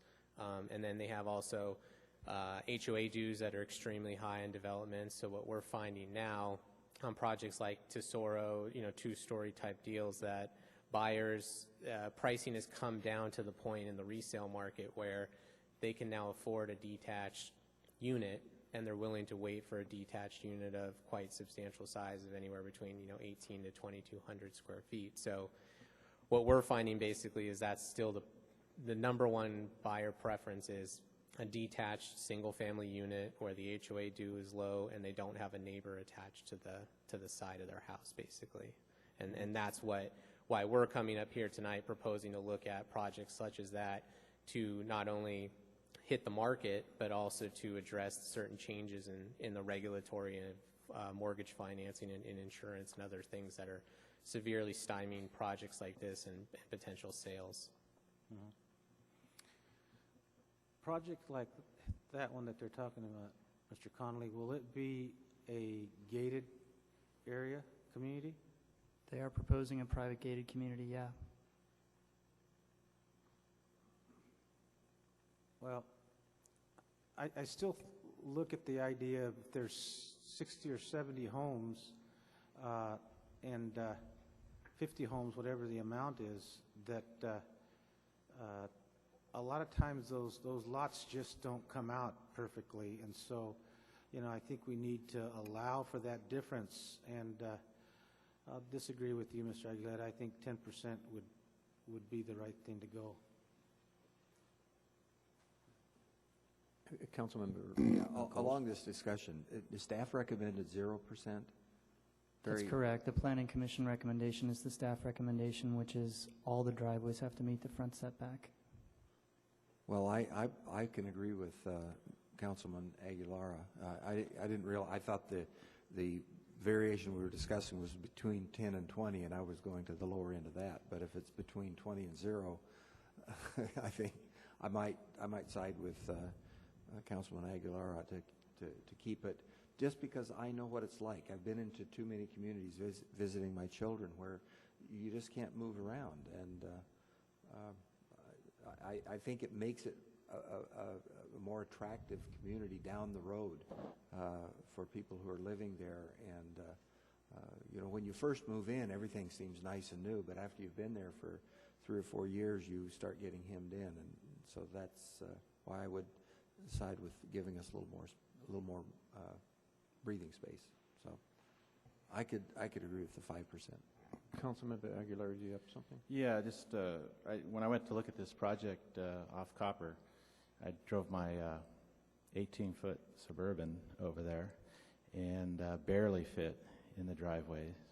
And I noticed that a gentleman had his big 4x parked on the street because he had no room on his driveway to park. So I know that the trend is for smaller cars, but I think in North County and Vista particularly, people like their big vehicles.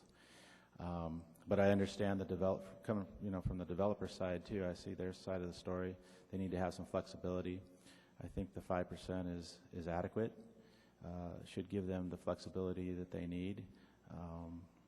And if I can I make a motion to close the public hearing and or did you want to say something? Comments before you do that? Yeah. Go ahead, and I'll make some final comments. Go ahead. Yeah, I'd like to make a motion to close the public hearing and adopt City Council ordinance amending Chapter 16.57, 18.34, and 18.35 of the Development Code related to multifamily development standards, allowing for a 5% variance on the driveways. I'll second that. Can I'd like to say just a couple things. You know, I'm really concerned about this item because as far as I can see where the economy is right now, this is going to be the product we're going to see in our city for the near future.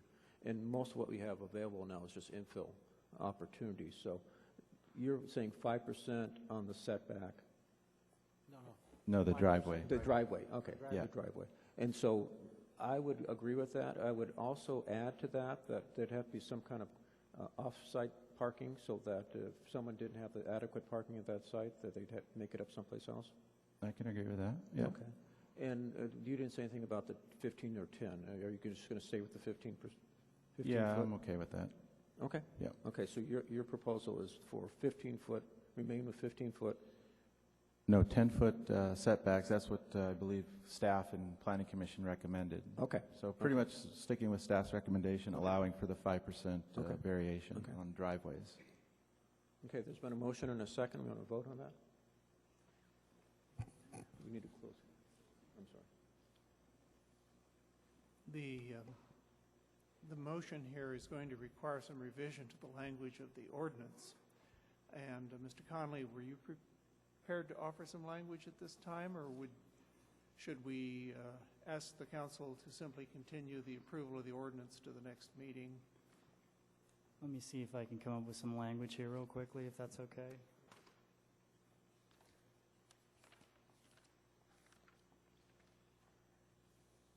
On page 37 of 39, the section B, detached units, indicates that separate detached dwelling units within the RM zone shall maintain a front setback of 20 feet from the ultimate street line or driveway line to the face of garage and 15 feet from the ultimate street line or driveway line to the remainder of the residential unit.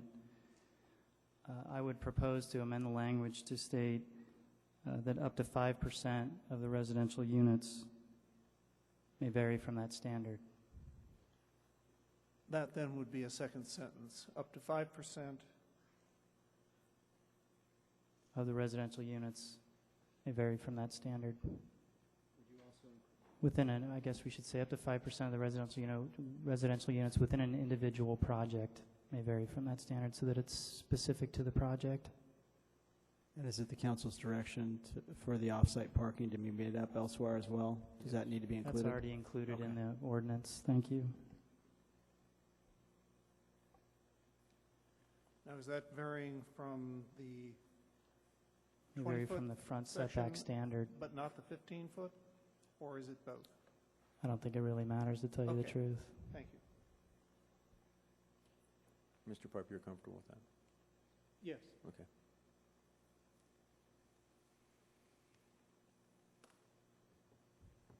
I'll call for the vote then.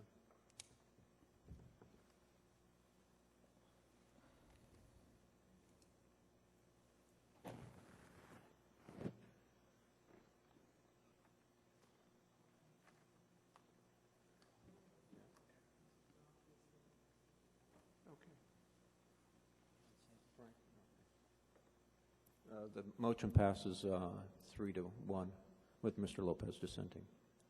Correct the voting? Yeah, we got Judy Ritter. Make a note that Judy Ritter didn't vote. Oh, and make a note that the mayor did not vote.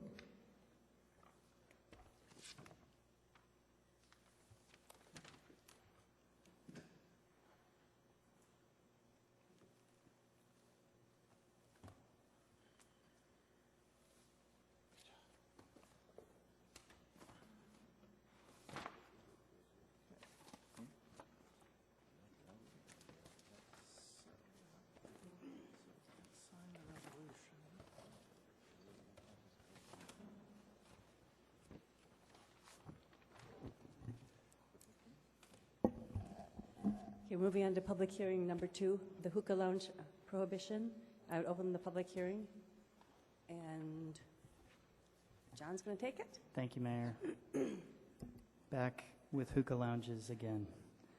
This started in 2009 when the council restricted the establishments of hookah lounges as a primary use. In 2009, we had a number of code amendments addressing commercial uses, and what we called smoking lounges or hookah lounges was one of those uses that was restricted in commercial zones.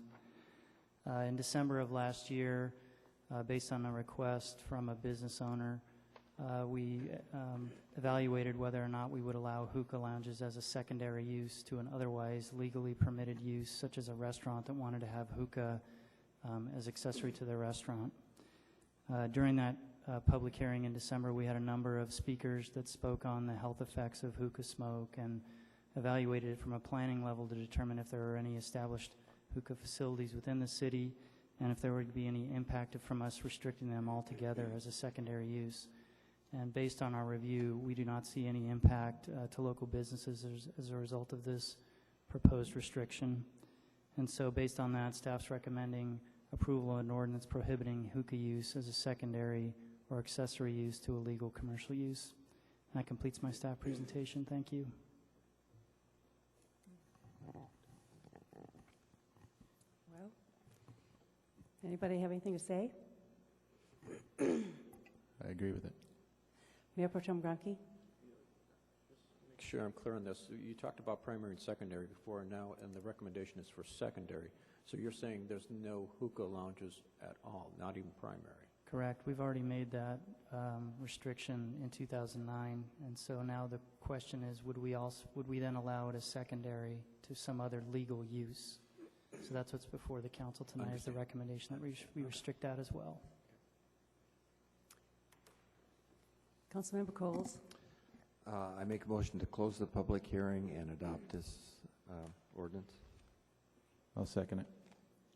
Okay, please cast your votes.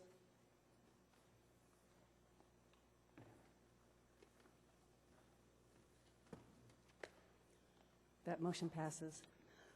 Okay, and next thing on our schedule is our oral communications, and I don't see Chuck anymore. You speaking for him, anybody? Okay. So then, I guess I'll start with Frank. You have something to say? Councilmember Lopez, sorry. Yes, before you leave, John, could you wait a second? Thank you, John. Over the weekend, I had Mr. Rabel take me out to a home here in Vista that a while back there was a young boy run over, and his name is little baby Isaiah out of Oceanside. And a company called Passion for Kids bought a home here in Vista. And there's been quite an outpour in donations for this particular young man, little boy. And I want to mention a couple of companies who have given to this is the Yanks Appliance, Electronic Sales, Walmart, Home Depot. Several others have been giving to this, and it's in a neighborhood that's the home was kind of run down, and they've really been able to clean it all up, and the people who are involved with this are really passionate for this, and it's in our community, and I think they've done a great job. So I'd like to thank the Passion for Kids organization for helping this little young boy. He's only 2 or 3 years old and cute little guy. So he'll have it tough for the rest of his life. He'll be in wheelchair and pretty well won't be able to move too much. So thank you. Councilmember Coles? Oh, wait a minute. Oh, I forgot. Excuse me. I'm sorry. Go ahead. Okay. Go ahead. Along with that, the contractor took me aside and says, I just want to let you know that this thing came up real quick, and we had to have these plans real quick, and normally it takes a few weeks to get your plans through, but we went to Vista, and Mr. Conley did them over the counter, did it immediately for them because it was rush, and they want to thank John Conley for doing the work that he did and for helping him out as much as he did. And there was other things that he did that I'm not going to mention, but thank you, John, for really helping those folks out. They really appreciate it. Thank you, John. Now, Councilmember Coles. Okay. I really don't have a lot to say other than the issues of City Hall problems just come up during campaign years. It's off season and we do good work. And I want to thank the lady here for containing that cell phone that somebody abandoned that was ringing. I got a kick out of everybody was sitting wondering, where's his cell phone? And it was under a chair. Nobody claimed it. And so we rather, anyway, thank you for getting it to the right people. I have nothing else. Thank you. Okay. Councilmember Aguilera? Yeah, I'd like to thank our city manager, Patrick Johnson, and Councilman Dave Coles for participating in the Lions Golf Tournament. There's a lot of participation out there, and it was very helpful to have them out there. A lot of people recognized them and enjoyed playing with them and beating them, I think. Yeah. But hey, come on. Lions' main mission is sight, and the tournament was being held for the Women's Resource Center. So it was nice to see some of the ladies out there participating and helping out as well. But the money definitely goes to a good cause, and 100% of the money that we raise in these fundraisers goes to, again, sight and different causes like the Women's Resource Center. And I'd also like to remind everybody that this is Memorial Weekend, and in addition to honoring our people that have given their lives for our country, we will here in Vista also have our Strawberry Festival. So just remind everyone that that's a big deal, and it's getting bigger and bigger every year. So just like to get everybody out there this weekend. Thank you. Mayor John Gronke, my voice is going away. Sorry. Thank you, Mayor. For the last year or so, I've been on the Tri-City Hospital Foundation Board. And while on that board, I kind of was informed and discovered just how dysfunctional their board is. And so I've decided to give them a go. I'm going to step down from this council and put my hat in the ring for that particular board for the November election. So I just want to say that over the last 12 years, it's been a great ride. People may say that it's a tough job, but it's really not. It's a very enjoyable job. You meet the greatest people on this job. Yeah, it's hard work, but it's rewarding work. So I just wanted to very simply say thank you to the members of this council for just being there and working together so well. Thanks to the staff. You guys are great. Just really good staff. Really have done an excellent job for our city. And I just want to thank the citizens of Vista for voting for me and having faith in me. So I've really enjoyed my time here, and I look forward to my future on the board if I can. But you're not leaving until the end of the term, right? End of my term. No, I'm not walking away that quickly. But I just want to inform people that that's my future. Okay, I just want to remind people about the Strawberry Festival on Sunday, right? Yeah, Sunday. Yeah, Sunday. And the run in the morning, and the streets will be shut probably from, I'm guessing, 6:30 in the morning, Main Street, and because the run starts at the Wave, so it'll be down there. It'll be down Santa Fe, I believe. If there was, I did it last year. I think I went down Santa Fe and came back, and so Santa Fe and all those streets will be kind of shut, so it's harder to get through town. So remind people of that, and also of Monday is our Memorial Day service here in at the City Hall. The American Legion and the Veterans, VFW, Veterans of Foreign Wars, are going to put that on. So that will be at 10 o'clock on Memorial Day here at City Hall, in the parking lot, I believe. That's correct. So I'd like to invite everyone to that. And I'm sorry, I'm getting sick tonight, so I apologize for coughing in everybody's ear. And I guess I'll go and pass it to the city manager. I'm just going to say thank you for putting up with my budget presentation. Sorry I ran long. Sorry to see that Councilmember Gronke will not be on the council next year. You will definitely be missed. Yeah. And just wanted to alert the public that the America sculpture is up. Public Works, along with Recreation and Community Services, had that installed just below the south entrance at the Moonlight Amphitheater in Bringle Terrace Park. So it was a very generous donation given to the city, and it is up as of last Friday. Great.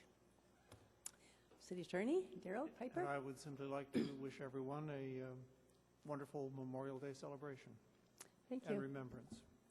Our city clerk, Marcy, you have anything? Marcy Killian? Kathy? Nothing? Okay, with that, we are adjourned.